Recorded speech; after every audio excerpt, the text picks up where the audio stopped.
Another epic up and down at Pinehurst for a U.S. Open championship. Bryson DeChambeau now has 2. Man, I can't believe that up and down the last. That was all world, probably the best shot of my life. And the only person standing in the way of a 7th American winner out of the last 8 is Rory McIlroy, putting across his shadow, 3.5 feet slightly down the hill, and he's missed it. Oh my goodness, he's just saying, Bryson, here you are, do you want this title? Hey, what's going on, my friends? Rip City Drive, Dwight and Chad. Chris Burkhardt is back with us.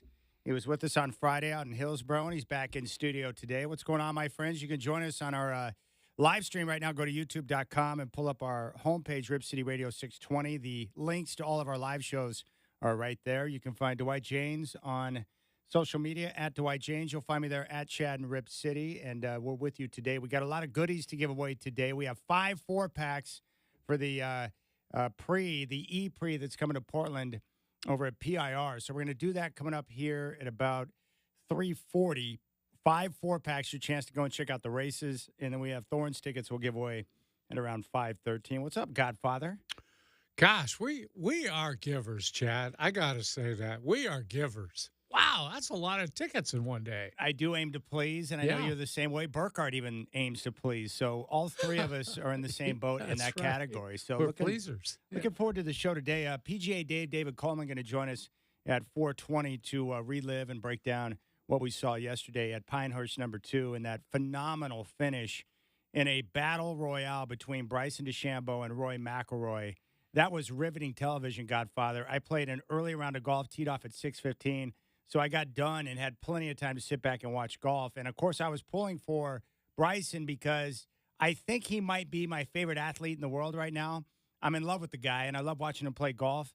Guys that can bomb it off the tee, and yet he's developed a very good putting touch, and his feel around the greens is incredible. But I thought between him and Rory and some of the shots we saw down the stretch and how difficult that course is if you get off into the native area, I was just blown away by the tournament. And then to see Bryson come up with what he just said was, the best shot of his career to win it on 18 was awesome. What were some of your takeaways as you were watching that? I thought it was terrific television. Well, first of all, watching his interaction with fans was incredible. Because, so good. Chad, all I can think of is his turn from heel to babyface was quicker than Ric Flair's ever was. And Ric Flair jumped back and forth all the time between heel and babyface. All of a sudden, this guy people were just hating him a couple of years ago, he left for Live. He was, beefing up to the point where you wondered how he was doing that. All these weird ideas about golf that he has. Now he's like the most gregarious, happy, joyful, sharing, caring person on the golf tour. I can't remember anybody interacting with fans as well as he is. And, oh, by the way, he played a great round and had an all-time great shot yesterday. Yeah, my biggest problem with him early on was his attitude and demeanor. Mm-hmm. And that whole situation where he came out and said, look, I don't think the cameras should be on us at all times when he was having a rough patch through a tournament. Yeah. And he's got the cameras on him showing all of his faults with his swing and his mess-ups. And he took big issue with that. And my thought was like, look, man, you come out and you choose to be a pro golfer, which means that you're going to make many millions of dollars beyond your wildest dreams. And when you choose to do that, what comes with that is a lot of public attention and the fact that you're going to be on television and people are going to be able to watch you play golf. They're going to be there in person. They're going to watch you on TV through the good, the bad, and the ugly. You can't have it both ways. If you want to be a pro golfer, then people are going to see everything, including the warts when it's not going well. So I thought that whole act was weird. But for me, what's transformed the way I look at Bryson, and he talked about this at length yesterday on the Golf Channel and even immediately after the tournament, but it's his YouTube channel. And what he said was, and I believe it, where being on the YouTube channel and being in front of a camera at all times on the YouTube channel, filming these different challenges and videos where he has a chance to show his personality, and then getting the immediate feedback from viewers and fans who are commenting and so forth, I think it's helped him to understand, one, how much people appreciate watching what he does, but also the people interaction, communicating with fans, talking with them, answering questions. And I think it's helped him develop a new understanding of his role in the game and and the importance of being able to extend the olive branch and communicate with people. And when you do that, you're going to create a legion of fans, because I think what fans want, and it's been like this ever since I was a kid, if you're an athlete and you've got a big name and you just take a couple of minutes to acknowledge your fan base with a fist bump or a high or a fist pump, or you tip the cap to them, it goes a long ways. Yeah, they don't ask for much. No. Yeah. But just to acknowledge that they're there, instead of some of these guys who walk around the course ignoring the people,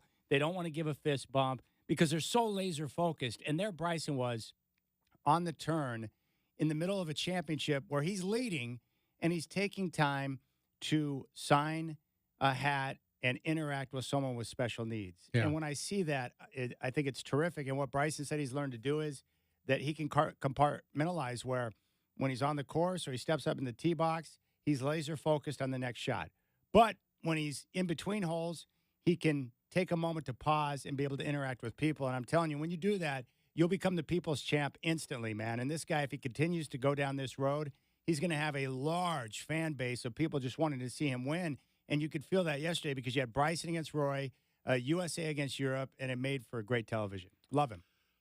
Well, that attitude, Chad, serves him well in golf because it's long been it's been the playground for those stiff, stoic, mum, emotionless guys who just don't acknowledge fans and don't go out of their way. And let's face it, Tiger Woods, as popular as he was, he didn't give a lot back to the fans. No.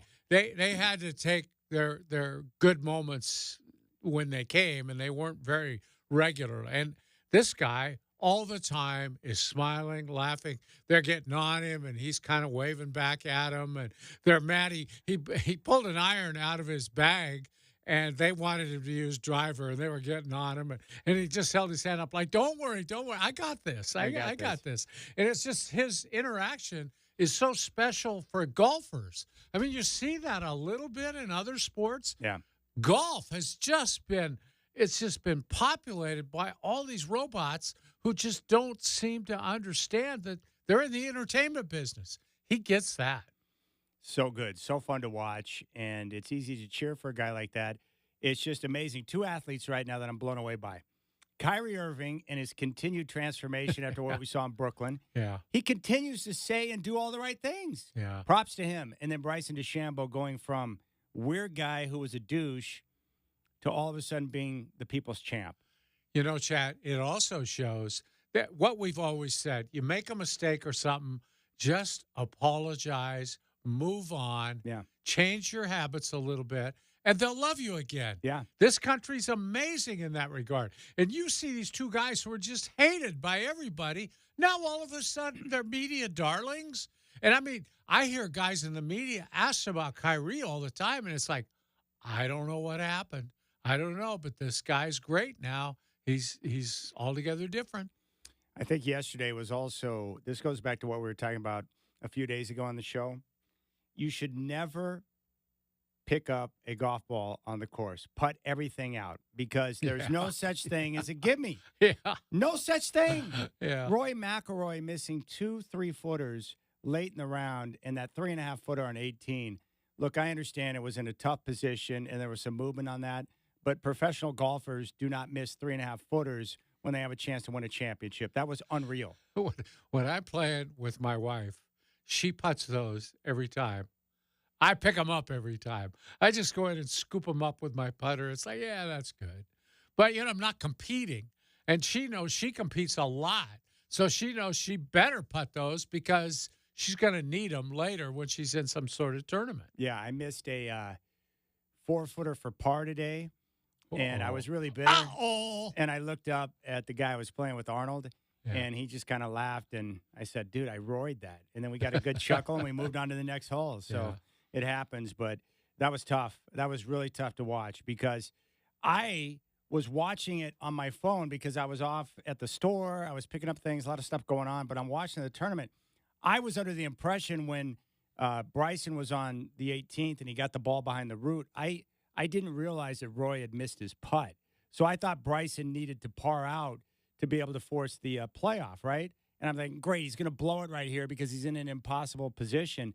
And then when he made the putt and he started fist pumping and going crazy, it's like, wait, what's going on? Then they showed the replay. I was like, oh, Roy missed another short one. I couldn't believe it. I could not believe it when I saw it. I thought it was a replay of 16, but it wasn't. It was 18. Yeah. No, you missed the first one. So wouldn't you think on the next one there'd be extra care? There'd be. I know what it was. You missed the first one from that, and then all of a sudden, how golf works, it gets in your mind. Yeah. He overthought it. The choke comes back into your head. Yes. Yeah. He was thinking about 16 when he was standing there on 18. Yeah. And then, so it was kind of, I don't know how you see this. I don't know if Roy lost it or if Bryson won it. I think it was a little bit of both because Roy opened up the door for sure, but then Bryson, he really cashed in when he had to because that sand shot out of the bunker on 18 was one of the greatest shots I've ever seen. I could not believe he got it that close. Well, that was a money shot. The miracle shot over the tree root right before that. I mean, you talk about saving par on a hole. He saved par big time to win a golf tournament. Blue collar par right there. And, and it was probably he was probably fortunate that it wound up in as good of a position as it did in the bunker. Yeah. Although he has said in interviews and even on his live bio, it asked him his toughest shot, and he said 55 to 60 yard sand shot. Yeah. And that's almost exactly what he had. That's the hardest shot he has right there. We're going to ask David about that because I've heard a lot of golfers talk about that. That's the hardest shot in golf is that longer greenside bunker shot from about 50 to 60 yards. That's brutal. But he stepped up and did it. And then I also heard him talking about this, that when he was younger, he would go out and place his balls in the most hideous lies possible. He would even throw them. He would throw them off where he didn't even know where they were going. Yes, and then he would go up there and just learn how to hit and get creative from those different type of positions to prepare him for those type of moments. And obviously it paid off yesterday to be able to get out from underneath that native area, as they're calling it, and it was nasty. But what a finish. I got to say, though, Chad, you've been telling me about his YouTube stuff now for a long time. You were an early adopter. You were in on that pretty quick. You know, what was it about those that really made you like him? How did he win you over? Just his genuine dialogue and interaction with his guests. Like, he was being real. He was not being a phony. Mm-hmm. And I found him to be pretty funny. In fact, I now realize that he's kind of a golf nerd, but I appreciate his approach because he's just trying to use his mind and gather as much information as he can to get better in his swing and what he's trying to accomplish on the course. But most importantly, just he's a funny guy, and he's very real when he's interacting with these influencers or these different golfers. I really enjoyed the one with Paige Spiranek. I thought those two were great together on the course when they were trying to do their break 50, but he's just a real dude. Yeah, he's figured it out. And now he's going to have a legion of fans following him around wherever he goes. Now I can't wait for the Open Championship to get here. But his YouTube channel is riveting. He's getting more views on his YouTube channel than Live Golf is for their tournaments by a large number. Yeah. Well, it's easier to find his YouTube than it is to find Live Golf on TV. There's no doubt about that. All right, we'll keep things rolling. We got some more thoughts on the U.S. Open, which was terrific yesterday. And if you have any thoughts on that, 503-248-0620. Also, Clay Thompson, some social media issues we'll get to as well. You got the Rip City Drive.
All right, Godfather, I was coming out of the chiropractic office today, and I hear Chad doing, and I was like, wait, what did I do now? I thought someone was going to chew me out or something. You're under arrest. And it was a gentleman named Chuck Bailey who introduced himself and said, hey, I listen to you and Dwight all the time, and he grew up reading you in the paper.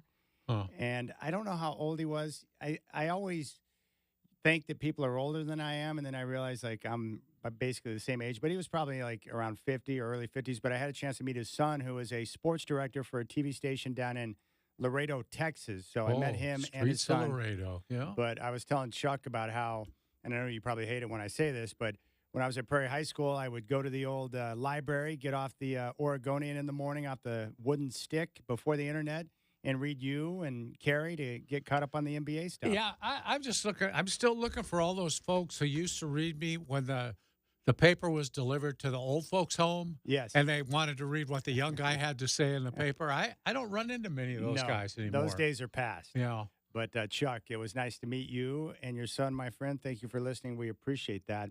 You know, going back to the Bryson YouTube channel real quick, I don't understand why more athletes don't utilize social media to their advantage. The great thing is about, social media for a guy like Bryson is that he can control the message. So if you put out a bunch of cool videos, and one of my favorites is when he takes the Walmart starter set. It's a kid's set.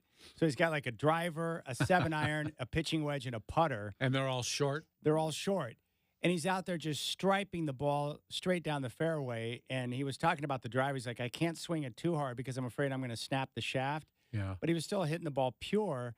And that just goes to show you that if your swing is good, you can hit any type of club that someone puts in your hand.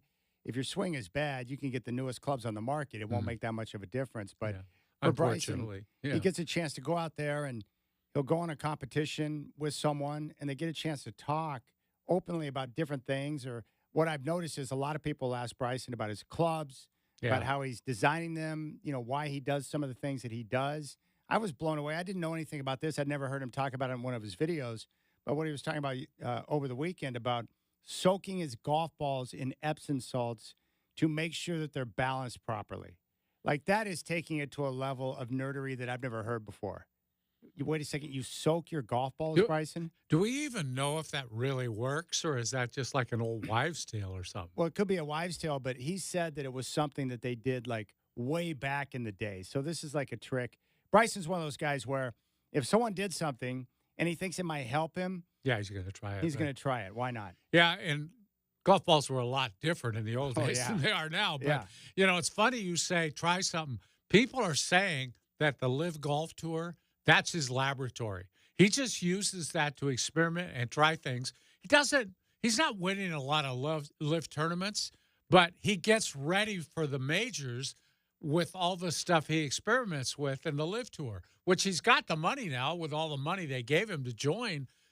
That's a perfect scenario for him. Yes. So I think, he's going to continue to do his channel. And I just think for athletes, if you peel back the curtain a little bit and showcase some of these different things that you enjoy and the people you like to interact with, that you can grow fans, because that's what people want. They just want some type of interaction. And the fact that Bryson gives that to him is great. But what I love about his game yesterday, he did not drive the ball well at all. Yeah. And the shot on 18 off the tee is a perfect example. He overdrew it into the native area. But the fact that he was able to grind and utilize his short game and be smart with his shot selection with he and his caddy, that's a sign of a guy who is making progress, because he was able to win a tournament and make big shots on a day when he didn't have his big driver going. And that's cool, man. I'd like to see somebody do a special on his social media team just to find out how many people he has on there. He's got to have an audio guy, at least one camera, probably 2 or 3 if he's out on a golf course, taping stuff for the channel. Yeah. And then, the other social media things like on X and Instagram and all that, he's probably got people doing that. But Chris Burkhart's an expert, social media expert. I mean, no, he's one of the best. Yeah. Well, Berkey, what do you think about his social media team? How many people does that take, do you think? And you should be trying to get on it, by the way. Any good athlete, especially if they're doing it like him, you got a whole team, man. Do you think he can go out there and film and edit and make sure cameras are in the right place? I mean, you saw some of the work we got done with a skeleton crew at times, 2-3 people. He probably has that at minimum because it's on such a big platform. I mean, the quality that some of these athletes are putting out is incredible. And to what you said, Chad, I've never understood it. As someone who does social media and has for a lot of my career, like, there's money to be made, and B, it's just free advertising at this point, and you can go and you can turn yourself around. You can turn your image around very quickly, and you can just get a massive following. Yeah, think about what you could do. Like, let's take Dame, for example. If he were to have a video and take people behind the scenes in his studio when he's making a song or putting music together, that whole process and how that works, I think that would be fascinating. Just pick your athlete. Like Aaron Judge, I'm a big fan of his. I think he's awesome. But I would like to see him at home hanging out with his dachshunds. He's got 2 wiener dogs. I have a wiener dog. I would like to see what type of different things he does with his animals. There's so many different ways you could go with it. And I know there's a market for it because if I'm tuning in to check out Bryson, who I didn't like before, and now I think he's great, how many other athletes that I like would I want to take time to check out if they're putting out content that interests me? I just think it's a good idea. Well, Dame has a guy, you know that, I think, and you know who he is. He's been fairly prominent on social media for a while. He's used him for a long time, and he does a good job. But I would think now he's probably got more than that because he's very active on Instagram, and a lot of that is video work. And I'm pretty sure that guy's not doing that video for him. And the video work takes editing. That's the other thing. It's not just shooting that thing. I can shoot it with an iPhone, which gets you a pretty good picture and all. But in terms of editing that and making it look good and getting everything right, it takes an expert like Chris Burkhardt to handle stuff like that. Well, one of the best guys. I mean, look at what the Kelsey brothers have done. Oh, yeah. Taking that podcast, filming it, getting it into chewable clips. They have expanded their fan base outside of football. Like, there's a lot of families and a lot of people who don't watch the NFL but like their personalities and follow them on social. Well, Travis would be a good example. He's a Chief. I'm a Bronco fan, so I've always naturally just hated on the guy and thought he was douchey. I admire him for his greatness, but after I started watching the pod with him and his brother and the way they interact, I got to admit it, I like Travis Kelce now. That's a cool guy. Mm-hmm. It's pretty cool, and his brother, Jason, is just unbelievable. So, yeah, those two together, because they've opened themselves up and you get a chance to see what they're really about, I like them. It works. Yeah. I just think there's a lot of athletes out there that could use this, like even athletes who are going through a rehab process. No one knows how alone you are and what that process is like. If you were to open yourself up about what you're thinking, what you're going through, some of the work you're doing, it would help fans to understand the grind and the process of coming back from an injury. Can you imagine what it would have done for Aaron Rodgers through that whole rehab if he'd have shown people how hard he was working, all the stuff, and he's got a decent sense of humor too, a little laughing along the way. Yeah. That would have been perfect, really perfect for him. Or why not take the cameras with you on your darkness retreat? Yeah. Or to wherever it is that you're going, because if you open yourself up, a lot of people have never been to a darkness retreat. But if you let people see what it's about and why you do it and you express yourself in that way, you might find that more people support you and have a better understanding of why you're taking those pathways that a lot of people would consider unnatural. And the great thing about video is you edit it. Yes. Sure, there's going to be a lot of stuff you don't want people to see. Of course. Cut it out. Who cares? You just slice that part of it out. And you edit all the good parts. You can make yourself look any way you want through great editing on stuff like that. They're nuts not to be doing it. Crazy. The other thing that you mentioned, and I noticed this too, the network yesterday, don't you think they could have done a better job of explaining who Payne Stewart was and what he brought to the U.S. Open? Yeah, I know. They had something during the opening of the show, and I think his son spoke about it. That's all fine and good. But then you're on the air for hours after that, and you keep bringing up Payne Stewart many times in the context of just saying his first name, which is Payne. I had people asking me, what are they talking about with all this Payne? Who's in Payne? What is Payne? Is that a company? What is that? Actually, we had people asking me that. And it's like, you got to every once in a while, maybe even once an hour, because of the way people tune back and forth, you got to explain this stuff because Payne Stewart, his story is very interesting and tragic. Yeah, Payne Stewart. And I just recently went back and watched those two U.S. Opens, the one where he had the ball that landed in the divot and ended up losing the championship in the following year at Pinehurst, which was amazing. Payne Stewart won the PGA Championship in '89. He won the U.S. Open in 91 and 99. His best finish at the Masters, he tied for 8th in 1986. But that story, a lot of people may not know because of, that was 25 years ago.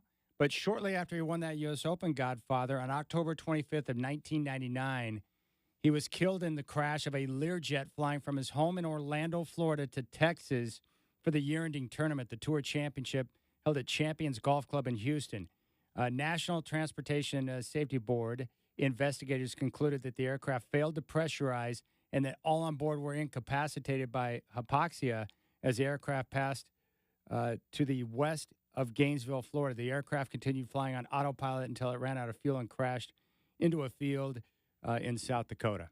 And a lot of people don't know that story. It was amazing, and I remember the time they're tracking the plane. And, I mean, he's trying to go from Florida to Texas, and the plane crashed in South Dakota. Yeah. So you can see it went off course almost immediately. They couldn't pressurize the cabin. Apparently, no warning buzzer. It was a Learjet. Those are pretty well made. You would assume there would have been some warning so that at least one person could have gotten an oxygen mask on. But that stuff happens quick, that pressurization, I guess. And he was very close to a number of tour players. And at the time, they were devastated. It was devastated so by the tragic loss of Payne. But the parallels between him and Bryson are interesting because Payne was a different type of personality. Mm-hmm. He was also very energetic on the golf course, which was great. They both went to the same school. So the connections that were there with what Bryson was accomplishing this past weekend. Yeah, SMU, awesome. wasn't it? Yeah. Did they go to, Yeah. SMU. And Chad, he was so well known for wearing those knickers. Yeah. The NFL knickers. Yes. Yeah. Remember back to him wearing knickers. And wherever the tournament was, he would get the colors of the closest NFL team. He had a deal with the NFL, and he'd wear those knickers and socks to match the football team. It's pretty amazing. All right, we'll get back to the golf. PGA Dave, David Coleman, is going to join us coming up at 4:20. All right, Klay Thompson, Golden State Warriors, has unfollowed the team on social media. Draymond came out on his podcast and thought it was hilarious. What do you think's going on here? Is it a negotiating ploy from Klay? I think so. I think unfollowing somebody on Twitter is a very passive-aggressive way of doing business. Yeah. But it doesn't really mean anything. He's not going out and saying, hey, I'm not coming back to those guys. He's just unfollowing their social media. That's how millennials settle scores now, Godfather. I think so, yes. It's a new way of negotiating. And it's a sad thing, Chad, because he wants, like, max money. And he's still a valuable player. A guy that's doing what he's doing, that's $20 million a year, maybe 22, 25, cap going up a little bit. It's a little more than that maybe, but not max stuff. And somebody might give him that, but the Warriors can't afford to. He's just not the same player because of injury. No, he's not. And the Warriors will pay more for him than what they should because of what he's meant to the franchise. Right. But it's a dicey situation. Would you bring him back if you were the Warriors? Would you bring him back or would you just let him go? I'd love to bring him back at the right price. But I just don't think you can let him hold the whole franchise for ransom in a deal like that. And they've paid enough tax over the last few years. They've paid a ton of tax. I mean, Joe Lacob has been real good about spending when he's got a winning team. He's not going to have a championship team this year, and there's no reason to get up over the tax line again. Yeah, so I don't think there's any issues between Klay and the team. It's No, just and we like Klay Thompson. He's great. Yeah. He's a terrific player. He's been a terrific player. I like the way he handles himself. Mm-hmm. This is just negotiating play. He's trying to get paid, and I get it, man. He's coming up on the end. He knows this is going to be his last chance to get super paid, so he's going to do whatever he can, and he and his agent to get as much money as possible, and that's understandable. Everybody says Orlando wants him, and he would make sense for them. He would be the shooter they need from the outside. They can use a wing, another guard. If the money's close, do you think he chooses the Warriors? I think he'd stay if the money was close. But if it's not close, he would jump ship to take one final payday. Yeah, anybody who's won the championships he's won with those players, that's a pretty special bond. I don't think he's anxious to go, but he's got it in his head that he's worth more money than they're offering. There are worse teams you could go to than Orlando. That's for sure. They're one of those clubs in the league with the shiny young roster that, you know what, you can go there and be a part of something special in the Eastern Conference. He's got a better chance to win with them than he does with the Warriors, doesn't he? Yes, because the Eastern Conference is weaker and the roster with their youth, they're more balanced. Yeah, the Magic will be a playoff factor again next year, no question about it, with or without Clay. And the Warriors, I think, are a play-in team, if that. Yeah. Yeah, and the Western Conference at the top, it's tough. You got a number of teams to get through. And the problem, the Warriors have the same issue the Lakers do. They have a couple of nice pieces. They just don't have the ability to improve because of their salary cap situation and the lack of assets. Yeah. Huh. Well, my guess is he'll wind up in Golden State. They'll find a way to come to a number that will get it done. That would be good. I'd be happy for him if that's what happens. I'd be happy for the Warriors, too. I don't care if they're over the cap. What do I care? I don't think Joe Lacob's going to overpay for him, though. Like, there'll be a line drawn. It's like, we're not going to go over this number. It's just a matter of how much Orlando would want him at that point. Yeah. Huh. Oh, well. At that stage in your career, if you can get paid or get one more payday, why not? Go for it. As if he hasn't made enough money already. Well, you know how human beings work. Yes, I know. They never think like that. It's never like, enough. It's never enough. I always need more. What's the next payday? How are we going to get that? That's the way people roll. All right, we'll keep things rolling here on the show. When we come back, we had a weird stat last night in Major League Baseball and also hard times for the Dodgers with the injuries. So we'll talk some Diamond and a very good showing from a guest that we had on the show on Friday. Absolutely. The Diamondbacks might know what they're doing, Godfather. Yeah, I think they do. All right, we'll come back. You got the Rip City Drive with Dwight and Chad.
Yeah, Godfather, I don't think Payne Stewart's wife ever remarried after losing Payne.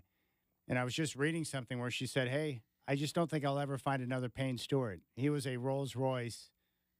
And so she's just put her life into her family and her kids. And she's an A-plus tennis player, so you should hook her up with Nancy, and they could go out there and challenge one another. Yeah. That's a tough situation right there. I feel sad for her, really. Yeah. I know it left a huge void in her life, and you would hope that maybe she could find someone who could fill at least part of that void. But, you live your life the way you want to live it. That's the way she chose.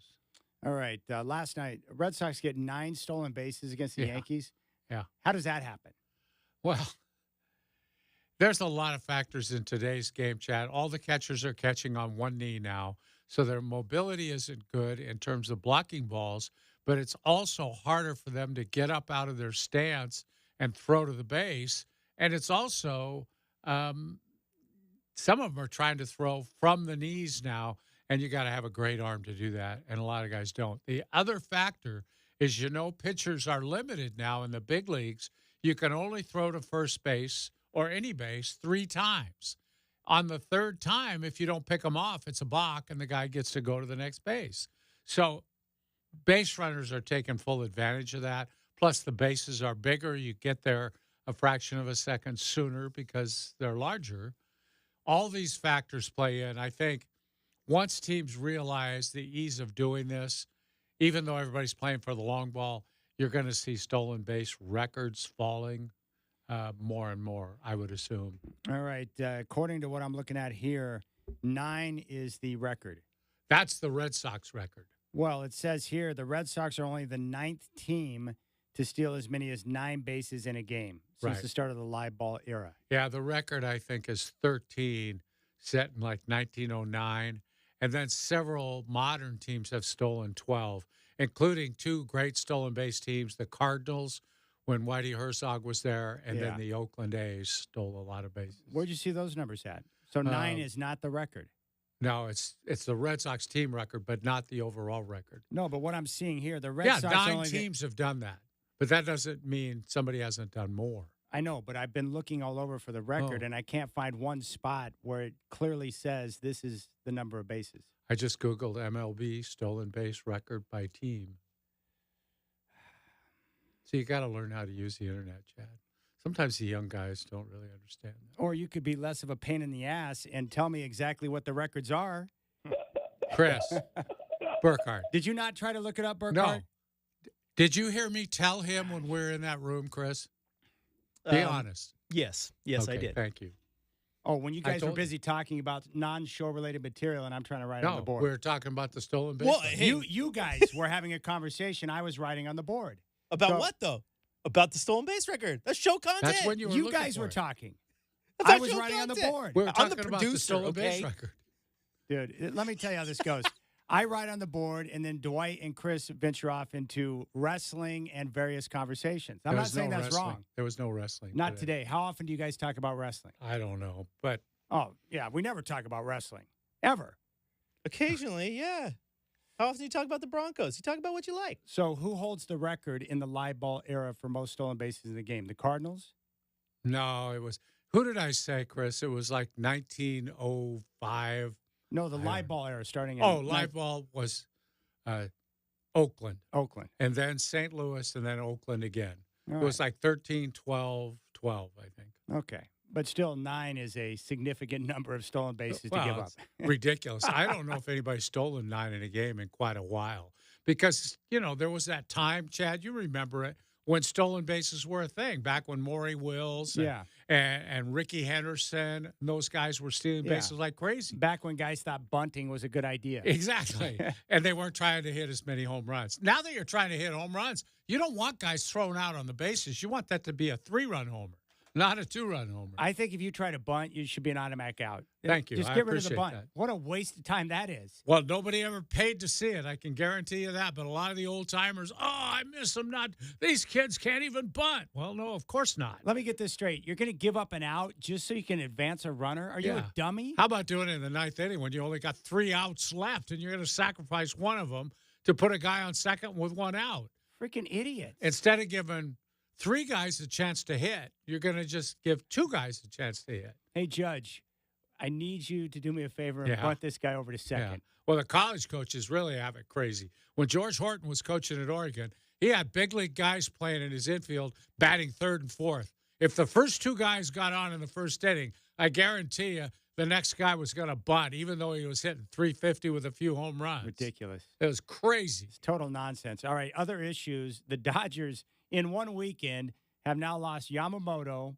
Yeah. He's got a rotator cuff situation, and Mookie Betts goes down with a fractured left hand. Surgery is not going to be required, but there's no timetable for his return, which is a problem. I think they're going to start out by moving Ohtani into the leadoff spot.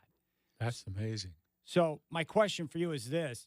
Can the Dodgers do enough to keep the position they need at the top of the West so that when their guys come back, they're going to be fine come postseason time? Because it would seem to me that, yeah, it's going to be a little tough to deal without Mookie Betts, probably your best player, most versatile player. But just being healthy come postseason time, Yeah. pitching staff, everything else. What else matters? That's the big deal for them because they're going to be fine. First of all, they still have all-stars up and down their lineup.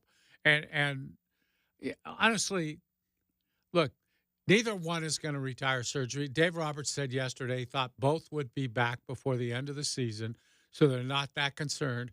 In fact, in some cases, giving a guy a rest in the middle of the year isn't a bad thing. Yeah. They'll come back fresher. Especially a pitcher. He's probably going to have more innings in him in the postseason than he would have normally.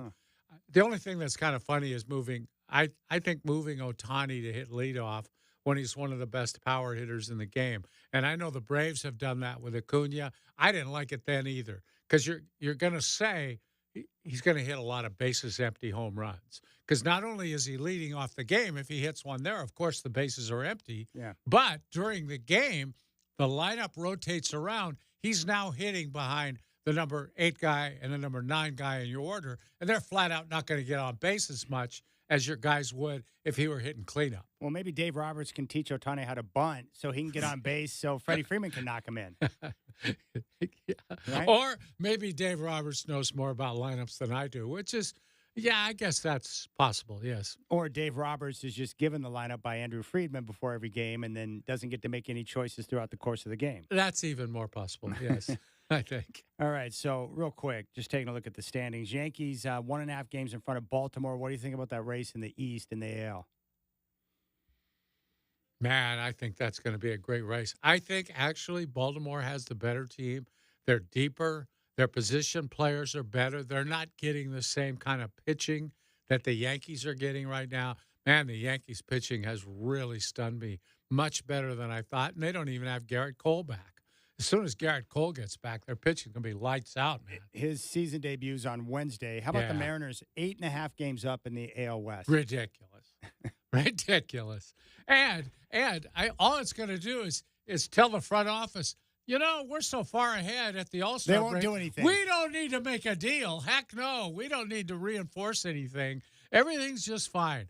I bet you they're not going to win that division by that many. I think it's close by the end of the season. Rangers will make a run at them. I don't know if Houston's got it in them anymore, but the Rangers will. And what on God's green earth is going on in Cleveland? They got 44 wins already. I'll tell you what's going on is Stephen Kwan is going on. Last time I checked, he's hitting about 390. And he doesn't have enough at-bats to qualify because he missed a month of the season with a hamstring. By the end of the season, though, he's going to be close to the number of plate appearances you need to qualify for the batting title. All right, when we come back, Dwight and I will discuss Caitlin v. Angel Reese, the latest round we saw yesterday in the WNBA.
All right, 4 o'clock chat here, NBA Finals tonight. Celtics looking for their 18th championship. The Mavericks are hoping to force a Game 6 back in Big D.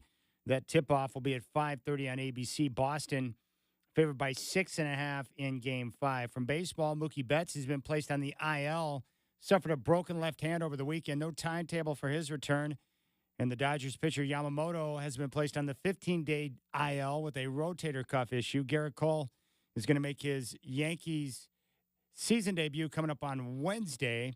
From the NFL, on TikTok, Brandon Ayuk told his former Sun Devils teammate Jaden Daniels the 49ers don't want him back. And from the NBA, Hawks GM Landry Fields says the Hawks plan to keep their number 1 pick. Our draft coverage will start next Wednesday at 3 with the Rip City Drive, and then continue on with the Blazer broadcasting at 4:30 throughout the night, finishing up with Joe Cronin's press conference.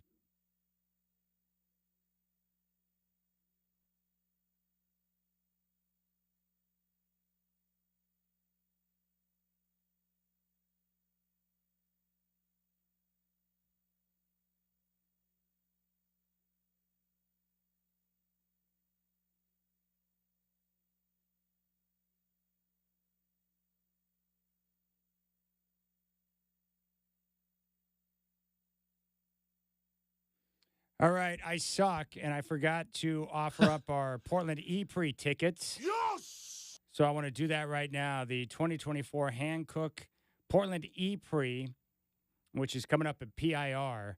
We have 5 4-packs to give away for the race, and you and I have both marveled at the speed in which these electric cars can travel, Godfather. And quietly. They're very quiet. That's true. I can be out there on the golf course when the race is going on and not have a lot of Yeah. Do you hear them? Have you been out there on the day they raced? Yeah, all the time. Yeah, there's motorcycles out there all the time. No, I mean when the e-cars race. No, I have not. It would be interesting to see if you hear them. It can't be worse than the motorcycles or the cars. Yeah, I know. It's terrible. What kind of car did you get in when you ripped around that track? It was like one of those NASCAR kind of, I don't know. Did the door open? It was a stock car. No, you had to go in through the window. Oh, gosh. There's got to be a picture or video of you trying to get in through Dukes of Hazzard style. I hope that I burned them all, but... Was it the General Lee? I'm just trying to picture you like Bo and Luke Duke trying to leap through a window. No, I'm the guy that was paralyzed with fear when the guy spun out on the infield, trying to show me how fast he could go. Seriously. That was a joke.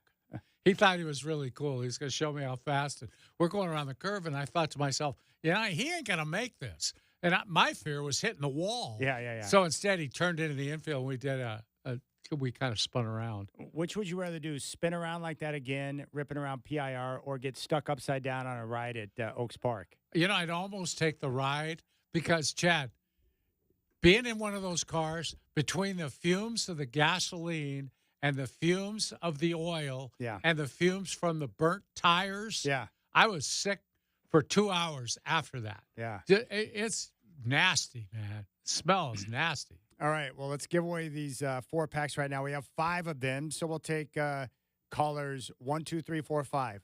1 through 5, callers 1 through 5. Call now, 503-248-0620. 503-248-0620. First 5 callers through will get a 4-pack of tickets to the E-Pre race coming up at PIR, the 2024 Hankook Portland E-Pre, which is coming up at PIR. 503-248-0620 is your telephone number. 503-248-0620 is your telephone number. Call now for your 4-pack of tickets for the Portland E-Pre race. 503-248-0620. Tigered! Represent Richfield. Fire away with your calls. There we go. 503-248-0620. I'm trying to think of some of those other little podunk towns that I've been to. Scio! Donald! Aurora! It's not Donald exit. It's the Donald Aurora exit. Yes, I know. You come from a small town when your town is mixed up with another town off I-5 with some random exit. Yeah, but they do have like 3 or 4 truck stops there. So Newburgh! 503-248-0620. If you'd like a 4-pack of tickets for the Portland E-Pre race, you can fire away with your phone calls right now. All right, Godfather, let's turn our attention to the WNBA. We saw it once again yesterday with Caitlin Clark and Angel Reese. Clark, hammer. 3 Sky players coming over. The official is pointing to his head here, and I think they're going to look at this. The foul, I believe, to Angel Reese. Yep, across the head, and they will go to the monitor to review this one. All right. You saw the play. It was definitely a hard foul on Angel Reese where she went up to try and block Caitlin's shot, and she swiped across with her arm and put some oomph into it. The problem is she missed the ball and just clocked Caitlin's dome, and she went crashing down to the floor. Yeah, I think earlier when we were talking about Chris Burkhardt had the right call. It's the textbook flagrant 1 foul where you're making a basketball play, but it's extreme contact to the head, and so it's a flagrant 1. Not a flagrant 2 where you get kicked out. It's just a flagrant 1. Shoot the free throws, then possession of the ball after that. I didn't find it anything too egregious, Chad, and given it's Angel Reese, which is she's playing the heavy. She's playing the role of Draymond Green in that league right now. That's what she wants to be, I think. And it might be a good role for her. That's okay. Well, I found the hip check that she took a couple of weeks ago to be much more egregious. Yeah, because it wasn't a basketball play. You're right. When you go out of your way to just knock someone over, non-basketball play away from the action. When they're not looking. Yeah, that's a problem. After the game, here's what Angel Reese had to say. For inside, I mean, I think we were playing really hard. I think we went up really strong a lot of times, and we didn't get a lot of calls. And going back and looking at the film, I've seen a lot of calls that weren't made. I guess some people got a special whistle, but special whistle. She's talking about Caitlin Clark right there? No, of course. That's Angel Reese. Here's Caitlin Clark. Take a listen to this. I think, what she's done with her platform has been absolutely incredible. And, she has an entire fan base that has supported her and what she did at, Maryland and then LSU. Like, obviously, I've played her for a very long time, and she's been a tremendous player. So, it's been fun getting to compete against. I think it's been really good for the game. Like, people just love seeing great matchups. But also, at the same time, like, people tune in for these matchups, but then they get to see how amazing these teams are. And then they find new players to support and continue to come back for them, too. So I think that's another benefit of it, honestly. I don't think she's getting enough credit for handling the media the way that she has as a rookie in the WNBA, fresh out of college, and the controversy that she's created. She's not the reason why, but just her being in the league as a rookie and being a superstar and everyone else taking exception, trying to use her to further their platform. And she handles herself with grace in every situation. I've got to wonder. She mentioned yesterday about how important her dad is to her, on Father's Day. I wonder if he's worked with her a lot over the years, and especially in preparation for this moment, to where she's able to handle herself like this. You'd have to think that it comes from him. You really would. I mean, because she is so rooted in that behavior. It had to come, I think, at a young age. Yeah. And she's so good at it. And, it's funny, that league wanted more eyeballs. The problem for them is that a lot of these eyeballs haven't spent a lot of time watching professional basketball because that foul, you see that every night in the NBA. All the time. Yeah, they're trying to block a shot. They don't get to the ball, but they get to somebody's head. And, yeah, it's a flagrant foul. Okay, you just move on. Nobody even gets mad about it, unless somebody takes a nasty fall after that or something. But that's not what happened here. And I just think people just haven't seen enough of this game yet to understand. Yeah, it's the women's game. They make hard fouls just like the men's game. Yeah. Okay? Get used to it. Yeah. Okay? It's part of it. Yeah.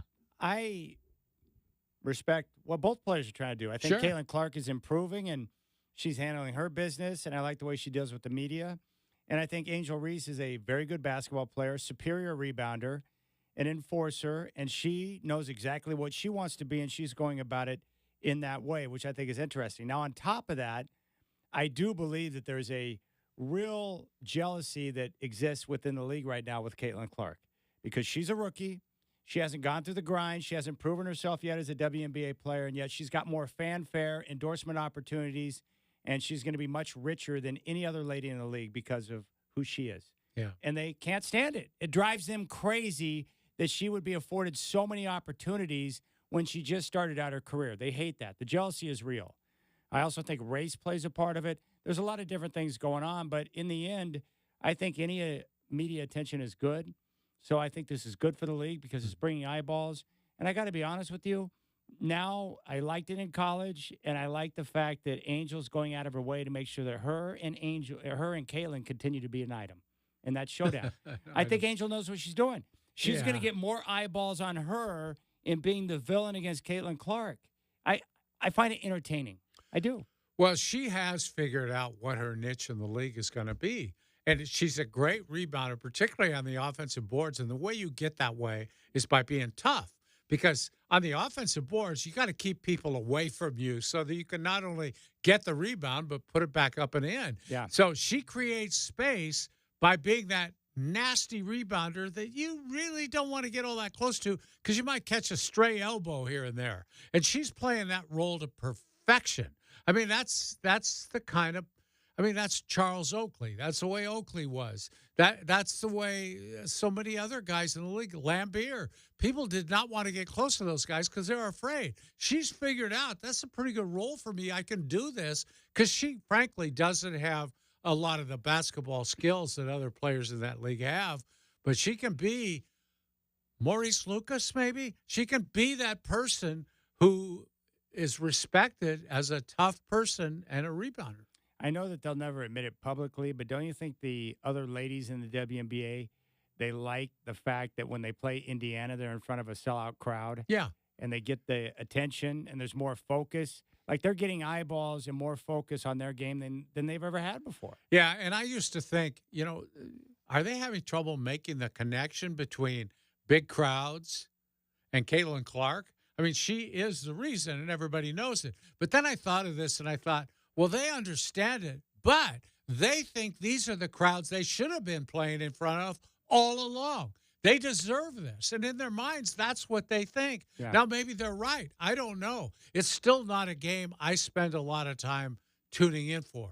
And once the NBA season's over, it'll be mostly baseball for me. I'll watch some WNBA games, but I probably won't seek it out, Chad. You'll probably watch more than I will. I'm not totally attracted to their game yet. But what I'm wondering is for the people who do tune in, are they going to tune in to the games that Caitlin Clark is playing? Is that going to be their primary viewing for these ancillary fans? Yeah, I think a lot of them will. Now, the hope of the league will be you'll see it and you'll like it enough that you'll start seeking out the good teams, the good players, and then you'll be a fan of those. I think Caitlin says something along those lines where, and this is a great approach from her, that she's hoping that with more people tuning in to the Fever games that they'll, not just for her, but they'll start to discover other people on her team that they'll take interest in. And then from there, you start to cheer on and root for other players as well. And there are a couple of pretty good teams in that league. Vegas is still good. Connecticut is good. New York with Sabrina. Minnesota's been good. Yeah, the Liberty are very good. So there's teams to watch for sure. It's just that the bad teams are bad. There's a real difference there.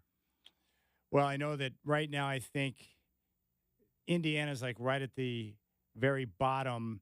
That right today, as of today, I think they'd be a playoff team as like the very bottom seed. A lot of teams get into their playoffs, I think. The WNBA, I think, would love to see Caitlin Clark in the postseason, I would guess. Yeah, they might get some favorable officiating along the way, too. If you see the extender sent over to the WNBA. Wouldn't that be funny? Yep. Oh, God. Watch the extender get called over, and all of a sudden he pops up into a Indiana WNBA game, and you know what's going on. What's Scott Foster doing in a WNBA game for? Well, figured out. Yeah. We got to make sure we got to make sure Caitlin gets into the postseason. Oh, God. Get Scott on the phone. Yeah, and make sure it's a 5-game series instead of 3-game. All right, when we come back, we'll dive into what we saw yesterday. Is that the best shot that PGA Dave has ever seen? David Coleman will join us to break down Bryson's win at the U.S. Open.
And the only person standing in the way of a 7th American winner out of the last 8 is Rory McIlroy, putting across his shadow, 3.5 feet slightly down the hill, and he's missed it. Oh my goodness, he's just saying, Bryson, here you are, do you want this title? Another epic up and down at Pinehurst for a U.S. Open championship. Bryson DeChambeau now has 2. Man, I can't believe that up and down the last. That was all world, probably the best shot of my life. All right, U.S. Open champion Bryson DeChambeau make that 2 major championships for Bryson, both U.S. Opens. And joining us right now to recap is our PGA insider, David Coleman. PGA Dave, it's great to have you back, my friend. That shot by Bryson, how good was that? Oh, my God, guys, that was incredible. That shot, a 50 or 55-yard bunker shot, whatever it was. I mean, that's one of the hardest shots you could have in golf because, number one, you don't have it that much. You don't practice it that much. And then just the precision you need with that. I mean, honestly, to me, it would be like an NFL team, in the Super Bowl needing to convert like a 3rd and long to ice the game, maybe a 3rd and 25, and you pull it off. So that's what it felt like. It was a great shot that he hit, under those circumstances. And, he's the kind of guy that he's such a unique guy that he practices all these different shots with his YouTube channel and just who he is. I mean, I think he's experimented so much that I think that says a lot about him. So I think it says a lot to the average golfer.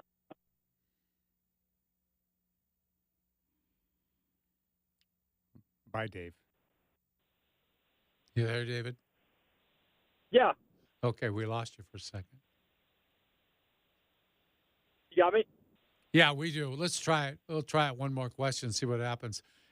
We all knew that Bryson was kind of a changed person, but even knowing that, were you surprised at what you saw from his energy and just the way he carried himself with the fans and all the charisma he showed? Did that surprise you even now? All right, why don't you put him on hold and we'll try to get reconnected. That phone connection felt a lot like Rory trying to putt on the 18th green yesterday. Yes. Oh, my gosh. It's like, come on, man. I'm excited about Bryson's championship. I'm excited about the sand shot on 18. I'm excited about what went down yesterday. I'm excited about the energy and everything he brought to the course. And then the phone connections, which are going to kill me. It's going to kill me one day, Godfather. One day I'm just not going to show up and people are going to be like, where's Chad? And you'll be like, well, he just had it enough with the cell phone. Yeah, one last cell phone I don't understand call. to me. Explain this to me real quick. Why is it that we can send a rocket into space with passengers, but they can't find cell phones that can connect? I drive down the I-5 corridor. I hit Hazeldale. It's like, oops, can't talk to anyone. You can't figure this out by now? All right, PGA Dave is back. My friend, what do you think about this transformation of Bryson DeChambeau with the energy and the enthusiasm and the interaction with fans?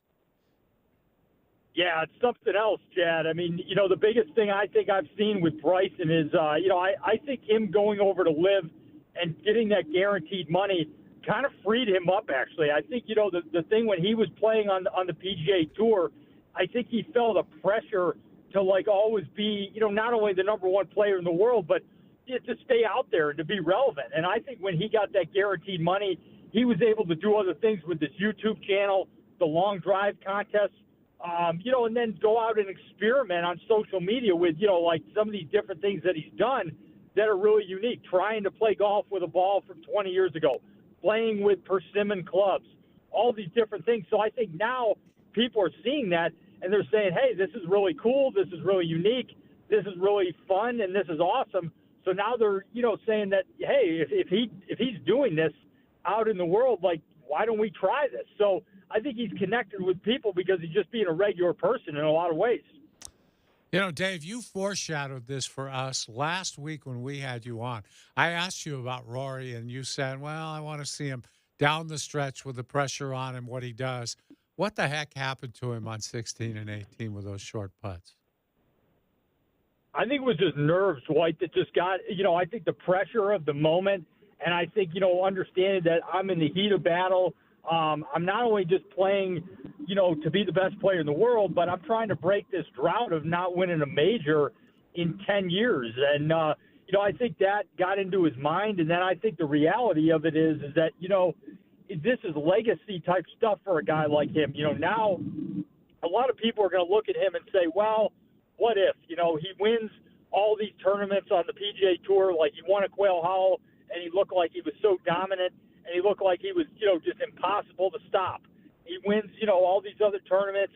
He's won the FedEx Cup playoffs, but why can't he win a major? And I think that the enormity of the moment just came, just got to him. And I think the reality is like, when you're in a tournament like that on a golf course you don't know as well, I think that is definitely a factor too. So I think there's no question that not having all the knowledge, and then I think he had gotten a lousy break earlier in the day on 5, and I think that could have changed things a little bit. I mean, that looked like maybe an eagle or a birdie at worst, and he makes bogey there. So I think there are a few things that played into it, but I think mostly just in his mind, I think the pressure of the moment really got to him. I have to follow up with that with you, Dave. After the tournament, he left. He was out of there. Chad timed it 9 minutes. He was off the course and in his car and out of the parking lot. Can that stay with a guy for longer than just a week or a month or a season even? What's going to happen with that? Do you think he carries it around for a long time? Yeah, I think it's good that he's taking a break. I saw there was something on social media this afternoon that said he's going to be taking a break, and I think he's not going to show up on the PGA Tour at least till the Scottish Open. So I think that's a good thing. I think it's bothering him right now for sure. I mean, there's no doubt. I mean, look at all the things he's gone through the last few years with his personal stuff with his divorce. And obviously he was the face of the PGA Tour that Jay Monahan and all the people, on the tour basically trotted out. They're like, hey, Rory, go defend us from the Saudis. And then they end up doing this backroom deal behind his back. So I think Rory's had a lot on his plate, and I think it's all kind of caught up with him. So I think at the end of the day, it's a very tough situation for him. I mean, obviously talent-wise, he's probably one of the most talented players, if not the most talented player on the tour. But, I think that the problem is like, when you don't win these tournaments, you don't come through in the clutch, it's going to eat at you no matter how good of a player you are. We're talking with David Coleman, PGA Dave here on the Rip City Drive. What do you think it said about Bryson's game that he won a tournament on a final round on a day when he didn't have his driver going? Oh, it says a ton, Chad. I mean, there's no doubt. I mean, Bryson is a guy that, can win, even in the toughest moments. It shows that he's got a lot of mental fortitude. It shows his short game has come a long way from where it was a couple years ago where he was really bulked up. And you could see that basically he was trying to overpower courses. And he can still do that, but now he's got more touch around the greens. He's a much better wedge player. And I think, with these different irons he's got, he's much more dialed in with his distance control than he was a few years ago. So I think that all says that, all this work he's put in off the course to get these irons exactly what he wanted really shows that he's in the right place, and we're seeing it.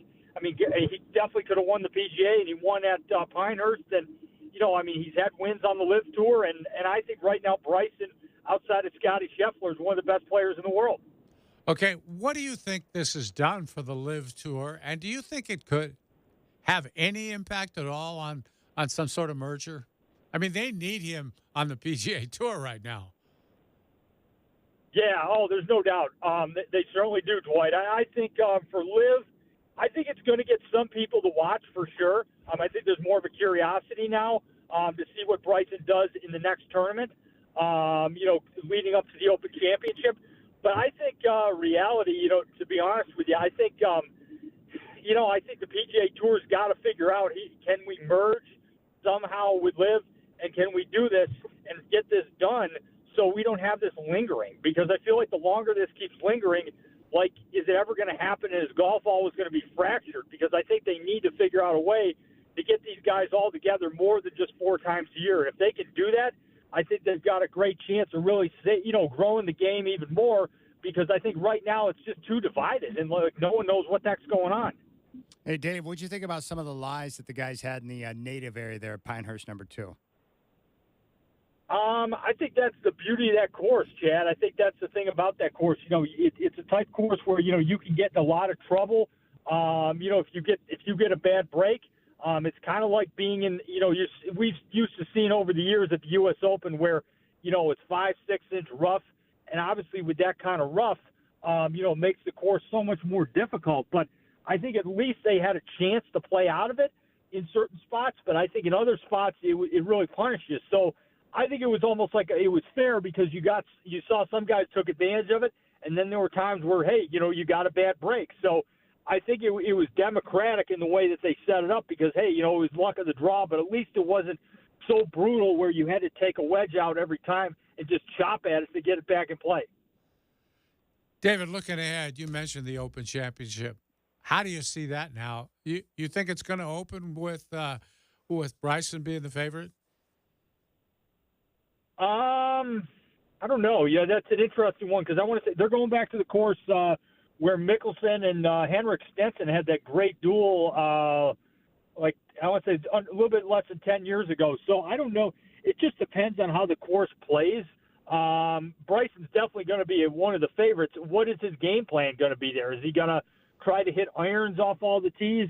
Is he going to try to, just overpower the course? So that's going to be an interesting thing, the way he plays, because the one thing about Open Championships is really dictated by the weather. And I think the one thing is that if the weather's good, I think Bryson's got a heck of a chance because he can really get up and overpower a golf course. But, if the weather's not great, who knows who could win? That's the challenge with those links courses over there. The ball has to be hit more along the ground. It's so different than what we see in America because it's, the conditions are firmer, faster, and you're really trying to avoid those bunkers because those bunkers are almost like hazards or, penalty areas because, if you get in one of those, it might take you a couple shots to get out if you have a bad lie.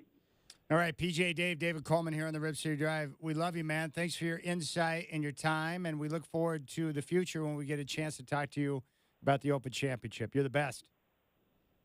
Thanks again, guys. I appreciate it. And, it was a really compelling tournament. And, I think golf's in a really good place right now. And let's hope, these guys, like I've always said, the sooner they get back together, they can all play together. It's only for the betterment of the game.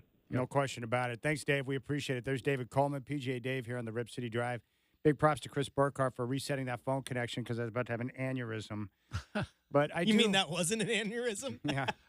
Good gracious. That stuff drives you crazy. But he's right because the reason why yesterday's tournament was so awesome is because you had two superstars in Bryson and Rory going head-to-head. Mm-hmm. It wasn't about Liv or PGA. It was about two greats fighting for a championship, and that's why we need those two groups together. Yeah. Because then we can have that on a regular basis. No question, Chad. It's hurting the game right now. We don't get to see those Live guys enough. And finding them on television, you forget what channel they're on, what time they're on. They're only playing 3 rounds. So they're just harder to find, and people aren't going to look that hard for them. And I miss watching DJ. I miss watching Mickelson. All these guys, and some of them are over the hill. I understand that. Bryson's not, though. He's in his prime, and it's going to be a shame to miss that. Well, and what sucks is I'm not going to watch live tournaments, so I'm stuck to Bryson 4 times a year playing the majors. Yeah. And then his YouTube channel. I need more Bryson in tournaments that matter. It'd be great to see him in the Memorial or some of these other tournaments. Yeah. Hopefully they'll figure it out pretty soon, but we'll see how things shake out in the Open Championship. My guess would be that Scheffler will probably be the favorite going into the Open Championship, and then Bryson will be right there behind him. Yeah. Boy, Scheffler was not to be seen this weekend. No, that course, if you're not on point at Pinehurst number 2, it will eat you alive. I mean, there were guys who hit good shots and were penalized for it because it rolled off the front of the green right into a sand trap. That's not annoying or anything. Wait a second. I was on the green. Why is my ball in the trap? Some of those shots were right near they just rolled right past the pin and ended up 40 yards away. Oh, that's crazy. All right, Rip City Drive with Dwight and Chad. I want to play something for you, Godfather. No one knows because I think they chose yesterday to be the time, but Tom Brady made his Fox analyst debut yesterday for the UFL Championship. I didn't hear it. Okay. Think about it. You had Father's Day, U.S. Open going on. Yeah. The UFL Assorted Championship. baseball games. Yeah. Caitlin Clark and Angel Reese trying to kill each other. Were they hiding Tom Brady from the public? Is that the idea? My guess is if he's going to make his debut, you don't know exactly how it's going to go. Why not put him in a situation where he can get some reps and get used to being on a hot mic and a camera without all the eyeballs on him, right? It's not a bad idea. Yeah. But take a listen. This is just a brief little section of conversation that he has. So let's take a listen. We decided to bring in a little instant offense. You know him, you love him. Tom Brady, legendary quarterback, just had his number retired. I can't go down there on the field anymore. What You can't play anymore? No. He's joining us here at Fox Sports. I'm sure you have heard as an analyst this fall. Can't wait to see him. So far, what are your impressions this early going? Championship game, sometimes teams can be a little bit tight. It looks like it may be right here. They're all a little different. Yeah. You get into these games, and there's a lot of defense out there right now. You see defense can go out there and play with a lot of energy, but someone's got to get the ball down the field and try to open this field up a little bit. It's a lot of horizontal passes, and the defenders are swarming and trying to punch the ball out. So make them defend every blade of grass. That's what we say. And as a quarterback, sometimes you just got to go to your play caller and you say, hey, give me something. You know, like, let me go attack here on this series. Let's get a play fake going. Let's get a safety down and try to get this ball down the seam. You know, Tom, he had a bunch of green grass. I know he ran on the previous play. He probably gets the line to gain there, Adrian Martinez, if he just takes off. He had a lot of space. He's been running so well all season long. He got out of the pocket with the vision there and had a pretty good shot maybe to get those 4 yards. Was that a result of taking a big hit on the previous play? I don't know. You get out of there for me. I don't know. I never took many of those big hits out of the pocket. Maybe you a couple. Never had that kind of speed. I never did. No, I was stuck in the pocket trying to read the coverage. Well, this is what's so fascinating is someone's got to come out here and just break the ice. You know, obviously you were involved in so many Super Bowls. Is there a moment that you can remember? All right, there you go. I thought he was fine. I thought he was fine. And from what I've seen in some of the recent interviews that he's done, and he's popping up more and more on different shows and so forth, he's been pretty critical of quarterback play and some things that are going on in the game. Oh, good. That's given me hopes that he's not going to shy away from speaking his mind. That's what we want to hear from him. And if he does that, if he's willing to criticize when criticism is necessary, praise when that's necessary, if he's willing to be real with his comments and not worry about hurting people's feelings, because we do live in the feeling generation, as we all know, I think he's going to be fine. Because no one really knows more about the quarterback position than that guy. He's got a lot to share, a lot of insight. And it could be valuable. Don't you think you have to figure that he's going to be as well prepared as anybody sitting down in that booth? There's no way that he's going to sit down and not be over-prepared. Yeah. That's just by nature, that's how he operates. Uh-huh. And he won't be coked out like Tony Romo, so that's a good thing. Or whatever he's on, caffeine or cocaine or whatever that is. Coca-Cola, you said, didn't you? I think that's what you said. I don't know. We got to ask Jim Nance, like, how do you do it, man? How do you put up with Tony Romo getting all crazy in the booth and talking over you all the time? He does get a little crazy. Settle down, Tony. Yeah, it's not even relevant, Tony. But you see, that's why Aikman is so good at his job, because when people, like, he loses his mind sometimes when people are doing dumb things out there. Great players who are really good at what they did, they don't understand stupidity. And so I love Aikman when you can hear the angst in his voice with what he's seeing. Mm-hmm. And I hope that Tom Brady's the same way. Aikman does a pretty good job, too, of sort of masking it once in a while, where he kind of talks in generalities. Yeah. But you know he's talking about that guy right down there in the field doing that. And that's what we need. How do you think Tom Brady's going to do in the booth? Burkhart, you think he's going to be good or is he going to be vanilla and meh? I think a guy like him, first time out, he's going to play it safe. Once he gets in a groove, there might be no stopping him. He's obviously smart. So just once he realizes you're just talking, he'll be good. So what you're saying is we just need a little patience? See how I did there? Nice work, Burkhart. The Open Championship is going to be at Royal Troon. Yeah. Wherever that is. Have you ever been over It's there? in Scotland. No, I haven't, Chad. No. Oh, we were looking into that, too. What, the Open Championship? Yeah. Well, hold on. We'll get to that later. We haven't talked about that yet on the show. We got a surprise for you. Dwight called me all excited last night. You do have a good wife. I will say that. Yeah. The best. Nancy is the good wife. There's no question. Okay, the 152nd Open. It's been around 152 years. That's a long time. Do you think there were guys like Bryson pumping their fists and yelling at the crowd 152 years ago? No. The 152nd Open returns to Scotland, where Royal Troon Golf Club will host the Open, sometimes referred to as the British Open. Oh, yeah, I know that, you morons. It's in South Ayrshire. Ayrshire? Yeah. How do you pronounce that, Godfather? Ayrshire, probably. Ayrshire? Yeah. It's on the coast, isn't it? It's probably another one of those Scottish courses right on the ocean where the wind's whipping in, and it's the middle of the summer, and people are bundled up in coats and scarves. Do you like Guns N' Roses? They're not my favorite, but not in my top 10. Let's put it that way. Oh, yeah, you sent me the top 10 bands of all time according to Rolling Stone. Yeah, they're always misguided. Like, they got a lot right, and then it's like, where'd that Radiohead in the top 10? Yeah, Radiohead. Really? Do you think Radiohead is a top 10 group of all time, Burkhart? They don't even sniff the top 10.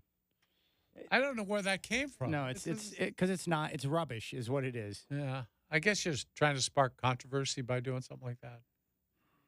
Because everybody knows that. I mean, what idiot would do that? It's like when people try to get cute and act like the Beatles aren't great. Yeah. That bothers me. Yeah. Like, they don't have to be your favorite, but at least acknowledge greatness, morons. Best part about them is educating the youngins on how literally music you hear today is influenced by the Beatles. That's my point exactly. They influenced an entire generation of artists. And beyond. It's incredible. All right, we'll keep things rolling here on the Rip City Drive. Dwight and Chad with you. We have a 4-pack of tickets for the Thorns to give away that we'll do coming up at about 5:13.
Hey, what's going on, my friends? It's now 4:48. Little improv update for you as we get ready for the NBA Finals, which is coming up tonight. Tip-off at 5:30 on ABC. The Boston Celtics looking to secure their 18th World Championship. The Mavericks looking to force a Game 6, which will be back in Dallas. Boston favored by 6.5. Couple of notes from baseball. Mookie Betts is on the IL, suffered a broken hand over the weekend, as did Yamamoto. He's on the 15-day IL with a rotator cuff issue. No timetable to return for either one of those guys. And Garrett Cole will make his season debut for the Yankees coming up on Wednesday. We got more of the Rip City Drive with Dwight and Chad coming at you right now.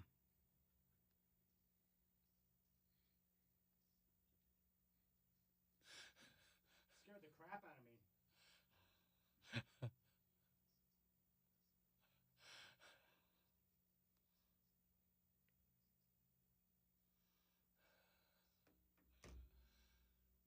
That was the old 448 update, huh, Chad? Whatever it takes. Yeah. It scared the crap out of me because my brain is programmed for certain sounds at certain times. I'm like, wait, what? Yeah. And then Burkhart's like, well, if you want to do one right now, you can. So I just went with it. All right. So the Godfather called me up last night excited because apparently his wife, Nancy, wants to go to the U.S. Open next year, which is down in L.A. So Oakmont is in Los Angeles. Yeah, I had no idea. I didn't know where Oakmont was. It's a storied course. They've had major events there before. I didn't know it was in L.A. It's in actually Glendale, which is near Pasadena, actually not far from Dodger Stadium, most likely. And so I'm sitting there watching the end of yesterday's golf tournament, and she's messing around on her phone like she often does when we're watching TV, you know, checking emails and texts and all that stuff. And all of a sudden she says, we're going next year. I said, where? U.S. Open. What? Yeah, it's at Oakmont. And I thought I'd see what the tickets were and if we could get any. And because she's attended the U.S. Open when it was up in by Seattle, you know, just a few years ago, she gets early reservation for tickets. So she got 2 tickets for Saturday and Sunday at the U.S. Open. VIP section, covered, breakfast, lunch, and dinner, I think, right there under cover. I guess 18th hole, I think, but we're going. That's good. Now the only other thing you need to make the trip perfect would be the Dodgers playing a home series during that time frame. And she's a Dodger fan. And so she said, well, let's not make any reservations for planes or hotels until we see the Dodgers schedule. And they'll undoubtedly be home the week before the tournament or the week after the tournament. And we'll fix it up that way. We'll either go to the games the week after or the week before. So we're going to see, we'll make it a week vacation, and we'll see some Dodger games and do a few other things. Well, the great thing about the U.S. Open being in L.A. is that it's much easier to get to from Portland. Yeah. Much more affordable, too. You can get down there. Absolutely. Obviously, hotel costs are not going to be good in L.A. or any of the other big cities, but yeah, the flights will be cheap because you can get down there for a very affordable cost. Yeah, and we both know our way around down there a little bit. It'll be a lot easier, even though the traffic's a nightmare. But, yeah, we're thinking about other things to do while we're down there, and there's plenty of that. You know, so. Well, hopefully you'll get another battle with Rory and Bryson down the stretch. You can enjoy that on the final day. What did they say? The last 4 or the last 5 were one-stroke victories. It's been like 4 or 5 in a row that have gone down to one stroke. I would like to have seen a playoff. Yeah, me too. Would have been fun. 2-hole aggregate scoring, right? Yep. That's unusual. Yeah. I feel like Rory would have crumbled under that pressure, too, if he had gotten into a playoff with Bryson, but that would have been awesome. He would have been missing tap-ins. Gosh. Oh, that poor guy. He missed a 3.5-footer on the 18th. He missed a 3.5-footer. There's no gimmies in golf, people. Right. 3.5-footer. Yeah. That's tough. Yeah. And that's because the putt from 16 was probably looming large in his mind at the time. Yeah, that one was easier than the one on 18. That one was terrible. Yeah. I just don't. Terrible. I know everyone says. I know that the one on 18 was hard because it was, moving away Downhill. from him. But, I mean, when you're a pro. Yeah. I know. Those should be gimmies.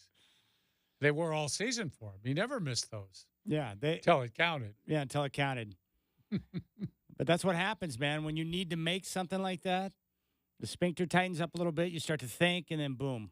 Chad, don't you think everybody who's ever played golf can identify with that? Yes. Because when you put just a little pressure, like, oh, I've never broken 80 before, I've never broken 100 before, whatever it is, you put that pressure on yourself, that putt gets harder.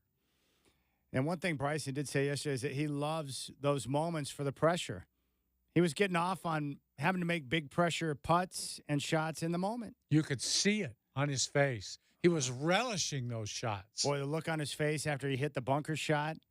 I mean, you could see how he said last night that if he had that shot to do 100 times, he probably gets it up in that spot like 4 out of 100. Yeah.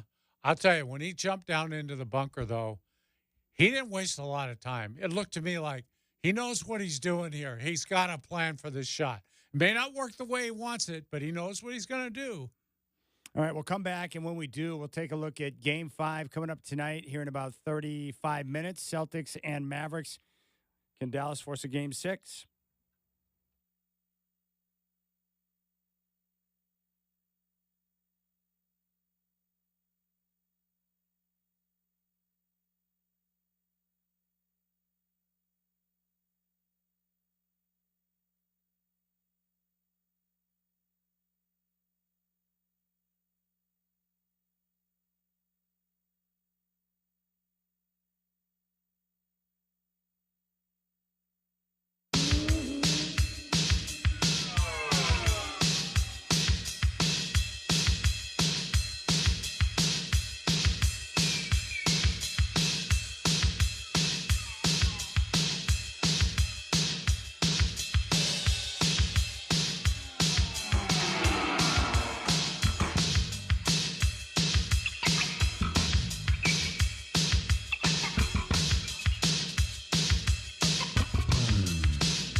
All right, I'm back. 5 o'clock, Chad here. Checking the Major League scoreboard right now. Bottom of the third in Pittsburgh. Pirates on top of the Reds 4-1. Phillies lead the Padres 3-1 in Philadelphia, bottom of 5. And in Miami right now, the Cardinals on top of the Marlins 1-0, top of 6. Red Sox lead the Jays 4-1. And the Tigers and Braves are scoreless in the third. NBA Finals coming up tonight. This just in. Kristaps Porzingis has been cleared and is expected to play tonight. Celtics and Mavericks will tip off coming up in 30 minutes from Boston. Celtics favored by 6.5. 1 win away Boston is from their 18th championship. If Dallas gets a win, they'll force a Game 6 back in Big D. More of the Rip City Drive with Dwight and Chad coming at you next. We got a 4-pack of tickets for the Portland Thorns to give away coming up here in 13 minutes.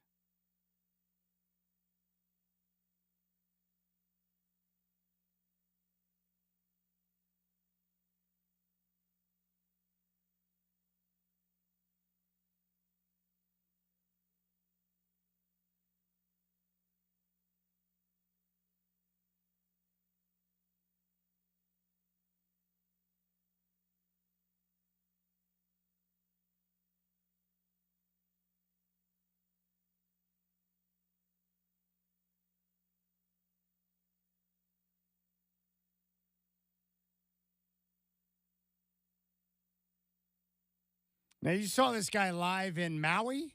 Yeah, I saw him twice, once here and once in Maui. Unbelievable. So good. I'm serious. So good. Boy, Burkhart bringing out some of the goodies today. Do you feel like we feel? I'm trying to see if I can find that message that you sent over to me. Let's take a look at this. Here is the top 10 bands of all time. And this is according to Rolling Stone. So the Doors are at number 10. The Velvet Underground at 9. Nirvana at 8. Radiohead at 7. Seriously. That's a travesty. Yeah. The Who at number 6. Led Zeppelin at 5. Pink Floyd at 4. Yeah. And then U2 at 3? We could do without you two. And I think you two both agree with me, right? I know Chad agrees with me. Chris, what about you two? I mean, at number 3? Number 3 is a stretch. I don't think they're a top 10 band, to tell you the truth. That's absolute garbage. Now, the top 2 are, well, you really can't dispute it. The Beatles at 1 and Rolling Stones at number 2. Yeah, yeah. Do you concur with that, Burkhart? I think Led Zeppelin's too low on that list myself. I do too, Chris. I would say 3. Yeah, I'd put him at 3. I'd put him at 2 myself. Why can't Led Zeppelin be ahead of the Rolling Stones? I'd put him ahead of the Stones, but I know everyone loves the Stones. I'm just not. I don't dispute their greatness, and I do not dispute that they are a top 10 band of all time. But Led Zeppelin was unique unto itself in terms of what they created. Yeah, I'd put him ahead. I'd put him at 2. I think the Beatles are number 1. Yeah, the Beatles are 1. And the reality is that McCartney and Lennon did not write a bad song. I don't even know how it's possible, but they didn't. And more importantly, if you want to go beyond the music that they made, and they were significant in terms of number ones and record sales, the whole shebang, but the influence that they had over so many different artists and so many people that wanted to pursue music after they heard the Beatles. They were mind blown, and they're like, I want to do that. That speaks to itself. Amazing. Yeah, it is quite incredible. But also on that list too, like, I know controversial, but like, had Kurt Cobain not had the story that he had, is Nirvana talked about as much as they are? Like, musically, they were good, but they weren't great. They gave us, the Foo Fighters in the long run. They were there with Dave Grohl, who I think is one of the greatest musicians of his time. But Nirvana as a band that's debatable too. The Velvet Underground. Yeah. Is that with or without Nico? Do you remember Velvet Underground? Nico sang with him. But Velvet Underground also featured Lou Reed. He was in Velvet Underground, I believe.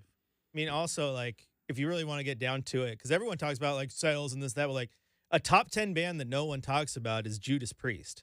Because every single metal band that you talk to, oh, who's your influence? Metallica? Who's your biggest influence? Yeah, Judas Priest, without a doubt. Them and Sabbath. Like, they influenced an entire genre and created offshoots. Musical influence matters. That's annoying. Thanks a lot, Rolling Stone. Radiohead, top 10. I think I'd put Foo Fighters in there ahead of U2 or Radiohead. I don't care about the Foo Fighters either. I just know that U2 is not number 3 all time. That's absurd. You got U2 ahead of Led Zeppelin and Pink Floyd? Are you kidding me? Yeah, that's a joke. Whoever wrote that list was like, well, U2 sold out the Sphere in Vegas. Led Zeppelin never did that. Well, what's the guy's name? Boner? Was it Bono? Whatever the guy's name is. I know that he knows the name. He's a very likable guy. Yeah. Is it Bonner? I think putting U2 there is a political statement. I do. You ever see that episode of South Park with Bono? No. Where he is the record holder for the world's largest poop. No. And they come to find out that he's not the record holder, he's the record. That's good.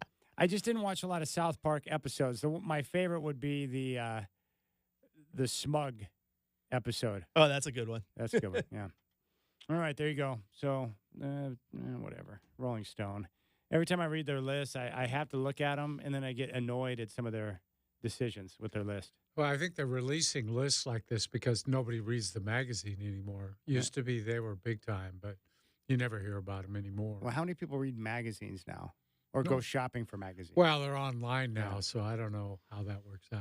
All right, NBA Finals tonight, Godfather.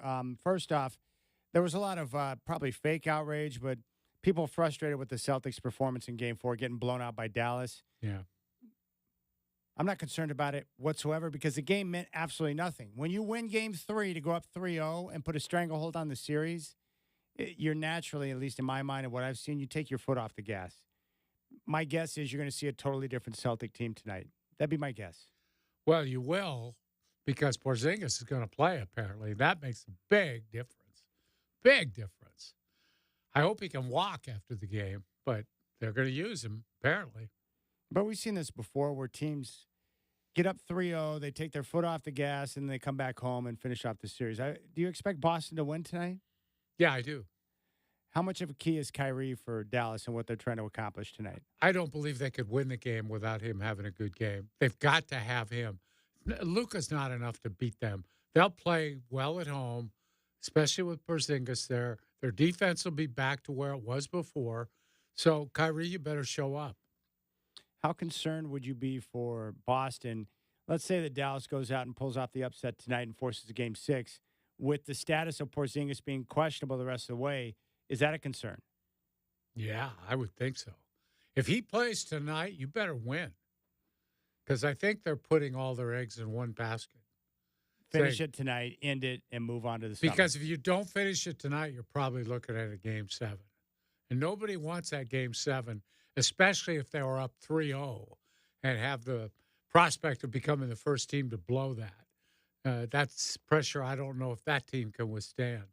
The other thing I'm wondering, too, with Dallas, are we going to see the same type of intensity defensively that they had in Game 4 at home, on the road in Boston tonight for Game 5, and then the shot making that we saw in Game 4, will they have anything remotely close to that?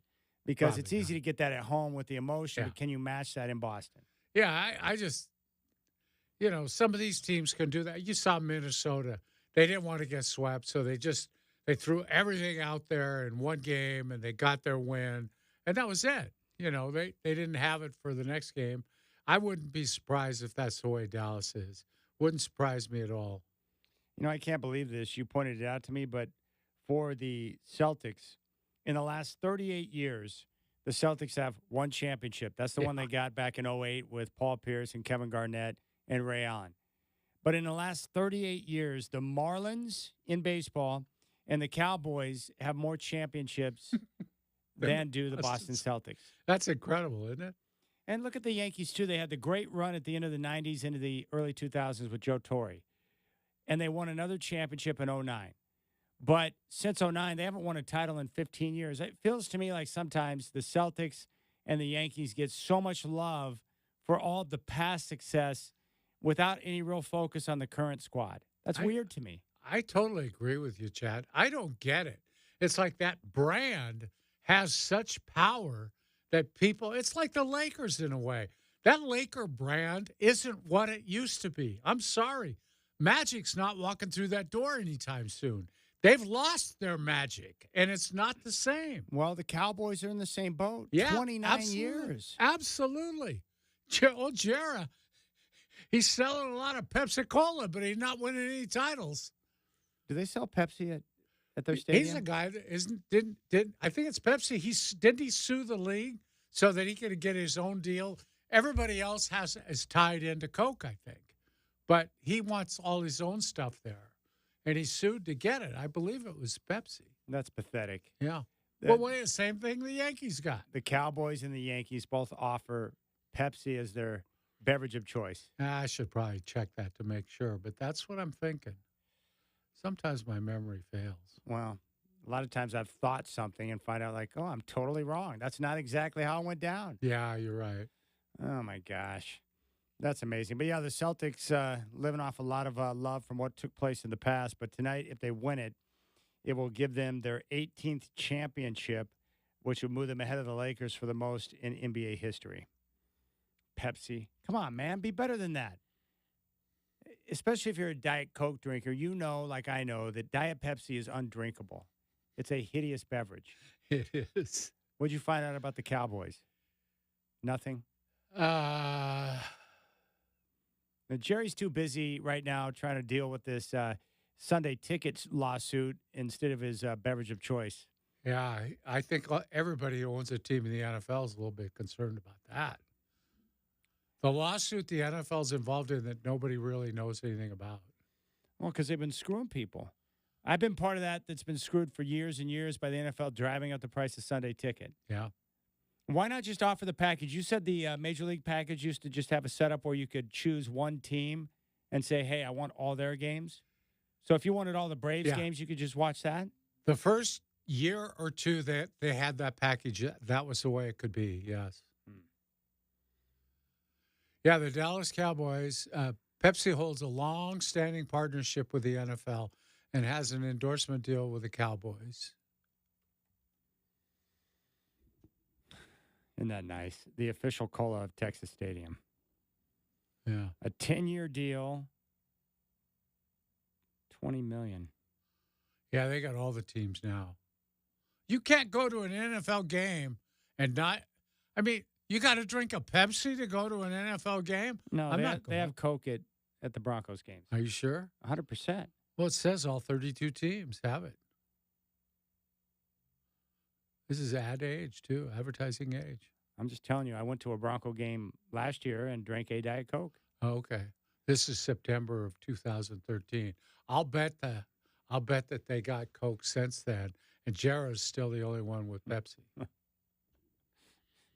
Jared doing his own thing. He does that. You talk about, I mean, he's the most powerful guy in the league. Who do you think the most powerful owner is in the league? Burkhart? Is it Jera? It's Jerry.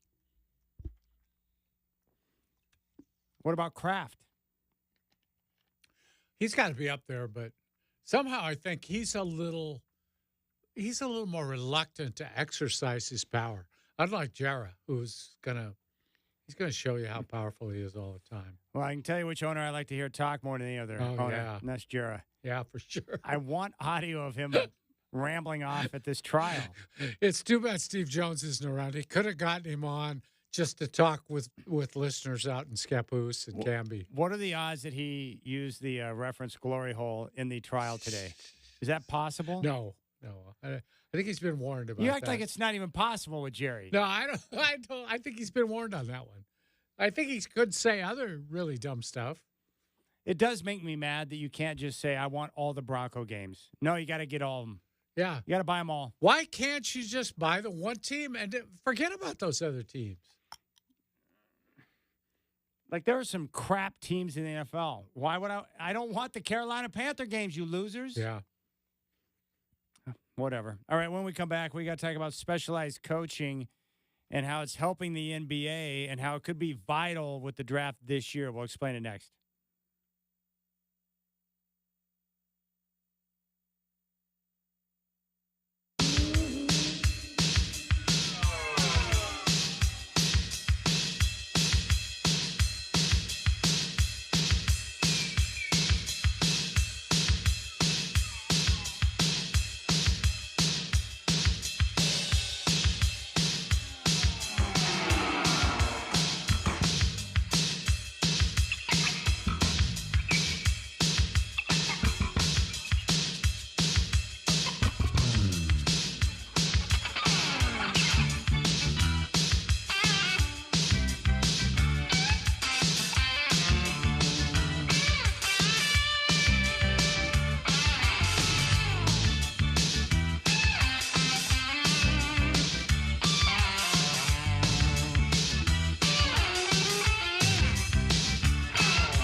All right, Godfather, after 24 hours of silence, Rory McIlroy has posted a message. Oh, really?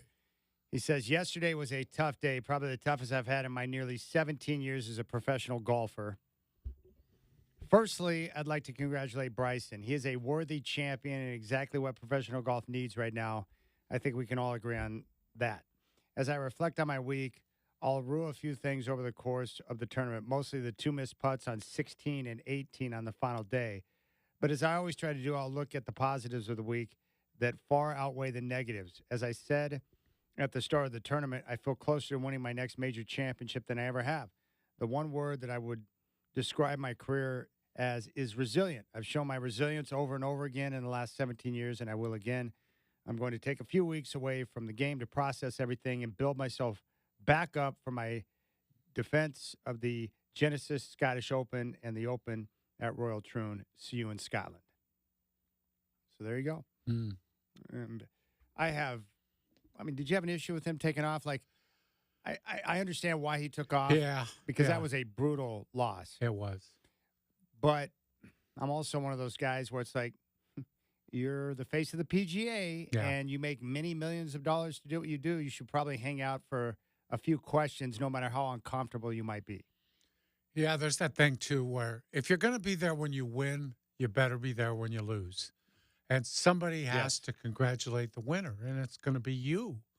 You're the guy that should be there shaking his hand. And Bryson did not take off right away after the PGA Championship loss to Xander Schauffele. He stayed. He congratulated him. Yeah. And he admitted yesterday that stuck in his craw, man. He wanted this championship badly because he came so close at the PGA. But I get it for Rory. It's one thing to lose a championship because someone is just better than you. But when you lose because you missed a couple of 3-footers, like, that's tough to swallow. Yeah. He blew it. He at least blew a chance to be in a playoff to have an opportunity to win the championship. He probably knew as soon as he missed that putt on 18, he was done. Yeah. He probably just knew it. So there's the latest from Rory. And, hey, take a little bit of time off, reset your dome, go back to work on your game, and get ready for, the big tournament on your turf. And hopefully he'll have a good showing. It'd be a great comeback story if he bounced back and won the Open. It'd be huge. It's been 10 years since he's won a major. That's crazy with a guy with that much talent. Oh, remember back to that time, people were projecting all kinds of. He was being talked about as a guy that had a chance to win the most majors. All right, let's shift focus for a moment. The NBA draft is coming up next week, Wednesday and Thursday. The NBA was kind enough to extend the draft to 2 days, which is wonderful. Yeah.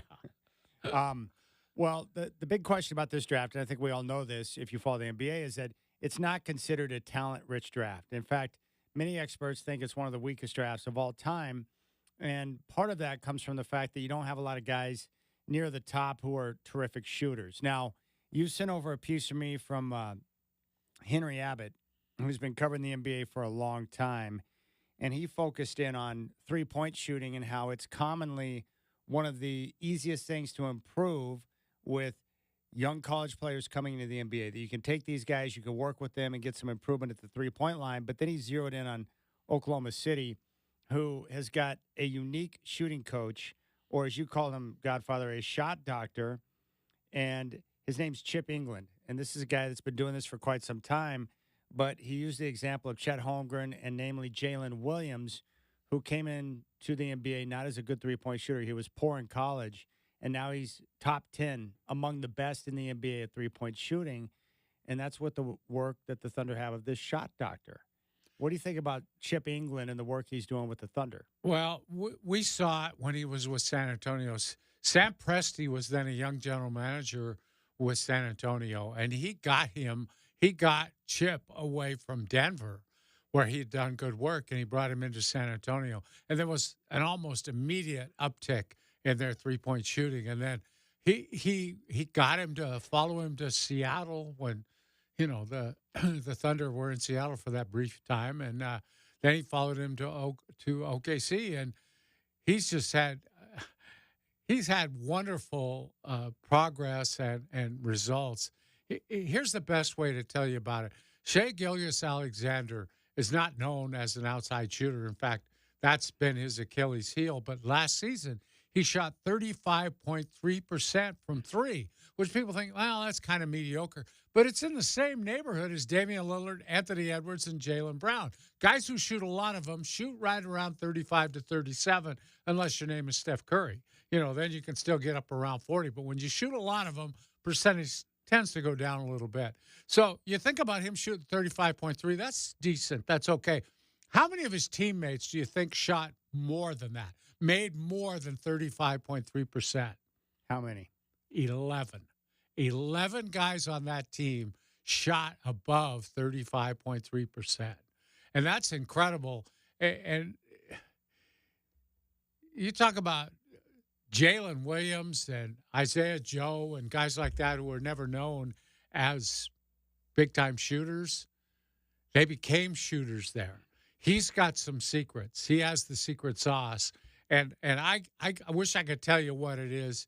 But honestly, Chad, there are definitely shooting fundamentals that every shot doctor will teach you. And it's just like baseball. You can have any batting stance you want, but by the time you get your bat to the ball, almost every good hitter looks alike. By that time, he's gotten to a launch position that is the best. And with shooting, it's the same way. You can start off all funny with the wrong foot and everything else, but when you get up to the top of your shot, it's almost always the same with all good shooters. It's the great follow-through, that gooseneck follow-through, and it's presenting the ball in the same way in a triple threat position. It's interesting that you mentioned that. Golfers are the same way. Yeah. They all have their own sequence, but when they get to impact position, they have the same basics that are being applied to make sure they get, proper striking. Yeah. Very interesting to me. So is this a guy, and, Henry, obviously the guy's not going to share all of his secrets, right. And Henry didn't share exactly what he does, but my guess is this a combination of, well, let me start with this. Do the Thunder draft anyone? Like, do you think the shot doctor can work with anyone, or is he helping in terms of watching film and saying, hey, I think this guy's got some mechanics I can work with, or does he take anyone? I would guess, Chad, that you don't just take anyone. There are certain guys that are probably beyond help, and they don't want to touch those guys. And guys who they've already been told these guys resist coaching. If you won't take coaching, you can't be helped. And that's the thing. And I think his secret sauce, look, they take athletes who can defend and do everything but shoot. And there's a bunch of those guys in this draft that you look at him, and Chris is following one. What's his name, Chris? Cody? Yeah, I like Cody Williams out of Colorado. Right. And he's known for being great at everything. He can defend. He works his tail off. He's a good teammate. He can do everything, but he's just a very pedestrian shooter. Now, if you could teach that guy to shoot, and it's like Jalen Williams was the same way. Now he's projected as a max contract guy because they taught him how to shoot. He could do everything else. And a lot of these things these guys can do, like defend, you really can't teach that. So if you can just learn how to teach shooting, you can create much better players than what you drafted. So that's his thing. And I've always said, I've watched him a little bit before games. And what I see is he not only stresses those basic fundamentals, but he has special drills based on what a player is doing wrong in his setup or his delivery or his follow-through that emphasize those weak spots. So he can get to those weak spots with players and work on those and have a player know what it is who can work on it himself, because that shot doctor can't be with you all the time. You're going to need your 1,000 shots a day, and 900 of them will be out of sight of your shot doctor. That's a good so point. You have to learn what to do without him. What are the majority of NBA teams doing, or what's been the general approach by teams when it comes to working with players, when it comes to improvement on three-point shooting or other, basic items to their game? Yeah, Henry's made some good points about that too, and there's reasons that a lot of NBA teams don't do this. One of them is that assistant coaches don't want to mess with stars who can get them fired. So they don't want to go near those guys and suggest anything or talk to them because those guys have the power to get them fired if they don't like what they're teaching them. Then there's a shortage of shot coaching talent. There are not that many Chip Englands around who know that secret to helping players. And it's, it's hard for those guys to earn a player's trust because you're actually asking them to remake their shot. And they figure, I've gotten to the NBA with this shot. Why should I change now? So you're going to have to make that argument with them too. But then I think what a lot of teams are doing now, and I'll read this directly from Henry because he knows what he's talking about. Most players are assigned to one assistant coach, which means the best shooting coach at any team probably gets to coach only a handful of players. And I've seen the Blazers do this. They take their assistants and they assign them 2 or 3 or 4 players, usually guys who play the same position. You got the power forwards, you got the point guards, you got the centers, all that stuff. Well, your shooting coach is one of those guys, most likely. So he's only working with that group of 3 or 4 players. That's a mistake. That really is a mistake because the guys need shooting help. They cover a vast array of positions, including even centers. And we've talked about the one center in this draft, Sarr, who appears to be able to do everything. But if you could teach him to make threes, then you really have something. I just don't understand why more teams don't go out to try to find a specific shot doctor to help with their club. The other issue, too, could be that a lot of players have their own workout guy, their own specialized coach, right? Yeah, and some of those guys are shooting coaches, I think, because players have made improvements in that. And Damian Lillard's a good example. There's no question his guy is a shot doctor to a degree because Damian has become a really good shooter. With the prevalence of three-point shooting in the NBA, it would just seem to me that what is more important than anything else you can work with guys on right now is shooting. Look at the Boston Celtics. They throw all those shooters out there against you. That's tough. No doubt. And even in this upcoming draft, the consensus is it's a weak draft, but the consensus is also that Alexander Sarr is probably going to go number 1. Yeah. You like his game, don't you, because of his size, but he can defend on all 3 levels. And he can run the floor very well. Yeah, there's good video of him. If anybody wants to take a look, there's good stuff out there right now of him on YouTube. You can search it out. It's easy to find. And you'll see he's a very mobile guy. He's a shot blocker. He's athletic. I think he's a possible guy if he could add some offense to his game, which apparently he doesn't have much because every time I see video, it doesn't include a lot of offense from him. It includes him at the defensive end, which is good enough to make some teams better. I will say that. I could see why the Blazers would want to get up and get him. He could be a player in the league a long time. Well, I'm telling you what, if I'm a player, I would try to add a shot doctor onto my team to make sure that I'm continuing to work on those fundamentals you're talking about, because if you can make threes, even at 35%, you become a much greater value to your club. Mm-hmm. Yeah, and it helps your driving game, your dribble drives, because now they have to come out and play you. You have more room to operate. Well, we talk about that with Scoot a lot, right? Yeah, absolutely. It's what he needs.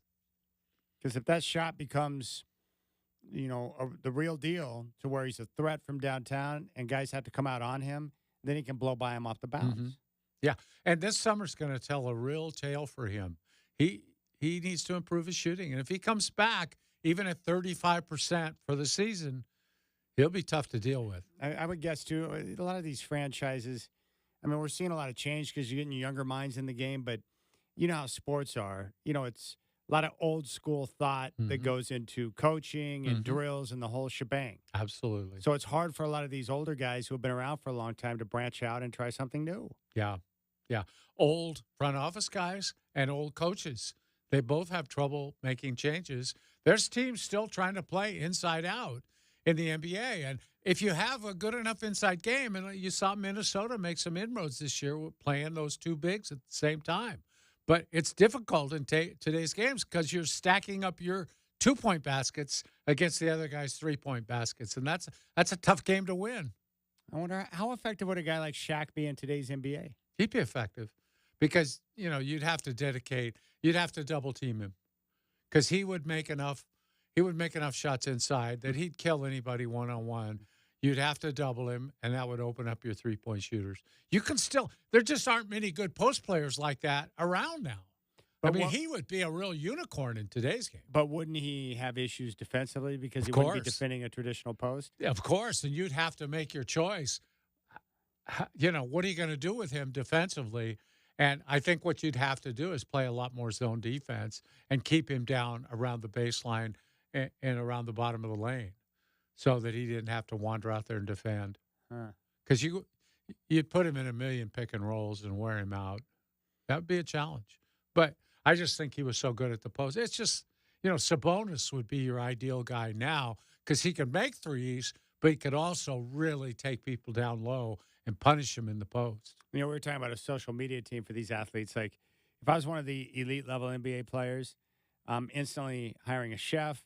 I'm getting a shot doctor. Like, I'm just going to pay all these guys to be on my staff to make sure that every single detail of my game is being looked at, examined, so that I can go to work to make sure that I'm continuing to improve. Yeah, like, I don't see how you cannot do that nowadays. They have nutritionalists as well as chefs in a lot of cases. And I think more and more players have personal chefs. That's very common. Well, Channing Frye, I mean, he wasn't an elite NBA player, but even he had a chef. Yeah. Because he said that way he didn't have to worry about that aspect of his life. Chef could take care of the food.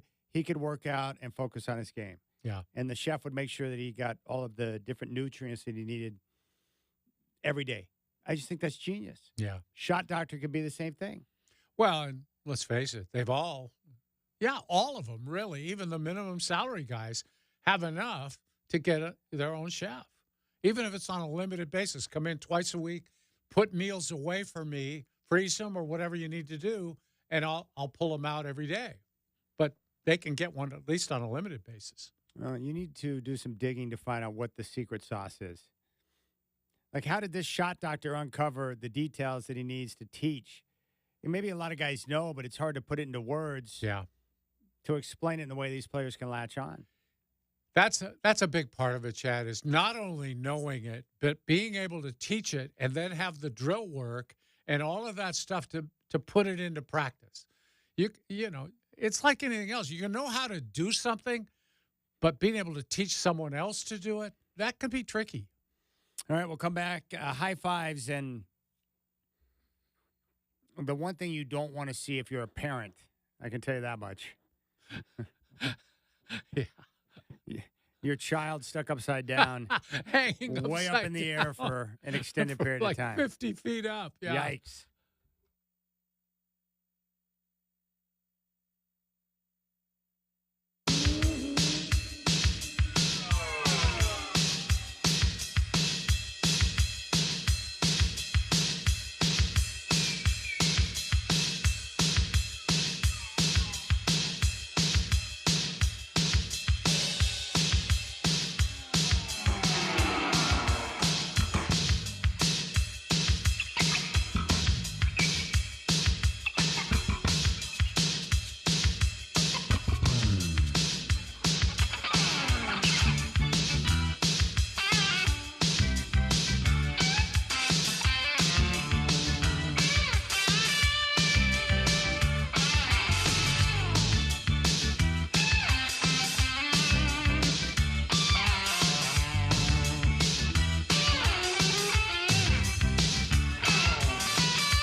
All right, Burkhart, we'll start with you. Do you have any high fives you would like to hand out? Gosh, that's a great question. But, I'm going to give my high five out to. I'm going to give it out to you guys for letting me come in the studio today. You didn't, post me up at home all by my lonesome, and I miss you guys. You deserve a high five now and then. Thank you. All right, Godfather, high fives you want to hand out? Yeah, I'm going to give mine to Chris Burkhart for coming into the studio today. It's nice to see a smiling face. All right, and I'm going to give one out to Bryson DeChambeau for winning the U.S. Open. I knew that was that yeah. sand shot at 18 was worth a high five. I saw that, Chad, and I couldn't believe it. That was so good. That was a great, great final round. It's nice to settle in and watch something where you're like, oh, this is good. So many big holes. I mean, the entire back nine was just awesome.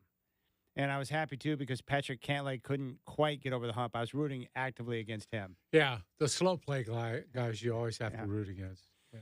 All right, this story here is crazy. My daughter loves going to Oaks Park. I've taken her there many a times. Mm-hmm. But this happened over the weekend. Portland firefighters rescued dozens of people trapped upside down on a ride at Oaks Park on Friday afternoon. Riders on the Atmosphere ride said they were stuck for around 25 to 30 minutes, but it felt like hours. Oaks Park said 28 riders were suspended upside down when the ride stopped at around 2:55 p.m. Staff immediately initiated emergency procedures and called 911. At around 3:25 p.m., Portland Fire and Rescue said the ride had been manually lowered and all riders were evacuated and medically evaluated. Quote, one rider with pre-existing medical conditions was transported to the hospital for further evaluation. Out of an abundance of caution, Portland teens Daniel Allen and Jordan Harding were at Oaks Park celebrating their high school graduation. Atmosphere was the ride they were on. They went on first when they arrived. Quote, I was excited to go on, Allen said. When you get stuck up there, I don't think you're so excited anymore. The two were among the people left dangling upside down as the ride malfunctioned. Atmosphere is a black and blue pendulum that swings from side to side and is intended to stop upside down, but only momentarily before swinging back to its resting position. Harding said when they stayed upside down for longer than a few seconds, they realized something was wrong. Quote, we were just freaking out. People were crying. They were just putting into the universe what they wanted to say for their last words. Quote, I'm not even religious, and I said a prayer. I didn't think I was going to live to see right now. The teen said hanging upside down for that long was a hard and terrifying experience. That position is just so uncomfortably physically, Harding said. 25 minutes, my entire waist below was asleep. My daughter loves that ride. I honestly didn't know they had a ride that aggressive down at Oaks. Yeah. They used to have some pretty kind of mild rides. They had something called the Mad Mouse for years, which was a kind of low-profile roller coaster where they built the car so it looked like they were going off the edge every time they turned. But I used to ride that a lot as a kid, and it was a fun ride. But something that high up in the air, no thanks. I'm not interested. Oaks Amusement Park. That's pretty scary. Being up that high, upside down, too, nonetheless. It'd be one thing to get stuck in a roller coaster where you're sitting upright, but upside down. I think they had one down at one of those California amusement parks on the roller coasters that do the loop, and they were caught on the top of the loop upside down. No thanks on that. Because the roller coasters often, they have a bar that goes across, but some of them don't even have a seat belt. They just have that bar. Yeah. I don't know. Well, that's a good thing about Atmosphere is that you have the seat belt and you got that harness that comes over the top of your shoulder. Oh, you have that too? You're secure, yeah. So she rides that ride? She loves it. My daughter is fearless. One of my great accomplishments as a father is that at an early age, I put her in some scary situations, like with roller coasters and rides and stuff like that, because I didn't want her to be a softie. And so what I've done is I've turned her into a crazy person where she wants the more fear, the better. Oh, gosh. She's trying to get me to take her skydiving. And I'm like, honey. Oh, no. I said, I did it once. I said, I would do it with you, but I said, you have to get your mom to say yes. And, of course, that's never going to happen. So that is that. But what we did is, like, down at Six Flags that we used to go to down in Vallejo all the time when she was younger, one of the coolest rides of all time, they had this, they called it the Sky Coaster. And what you do is you get into this, they strap you into this, suit, like this big suit that you put on, and they hook up these, bungee wires to you, and then they slowly, escort you up to the very top, and it's way up in the air. And then when you get up there, you have to pull this, it's like you pull this little cord, it's like a rip cord, and you pull it, and it releases you, and you free fall down until the wire catches, and then you go through the air. And she did that at a young age, like 5 years old. Does a parachute come out or something on that one? No, you're just swinging through the air at a very rapid rate of speed. And it was great. The look on her face was that of pure fear and pleasure all at once. It was amazing. Did you do it too? We did it together. It was a tandem deal. Oh, my. Yeah. But because I did that, now she has no fear. See, that's like the one they always have down here at the Rose Festival, that slingshot thing that shoots you up in the air.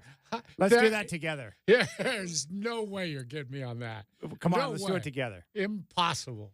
All right, we'll be back tomorrow. Rip City Drive at 3. Justin Myers will have Rip City Mornings at 6.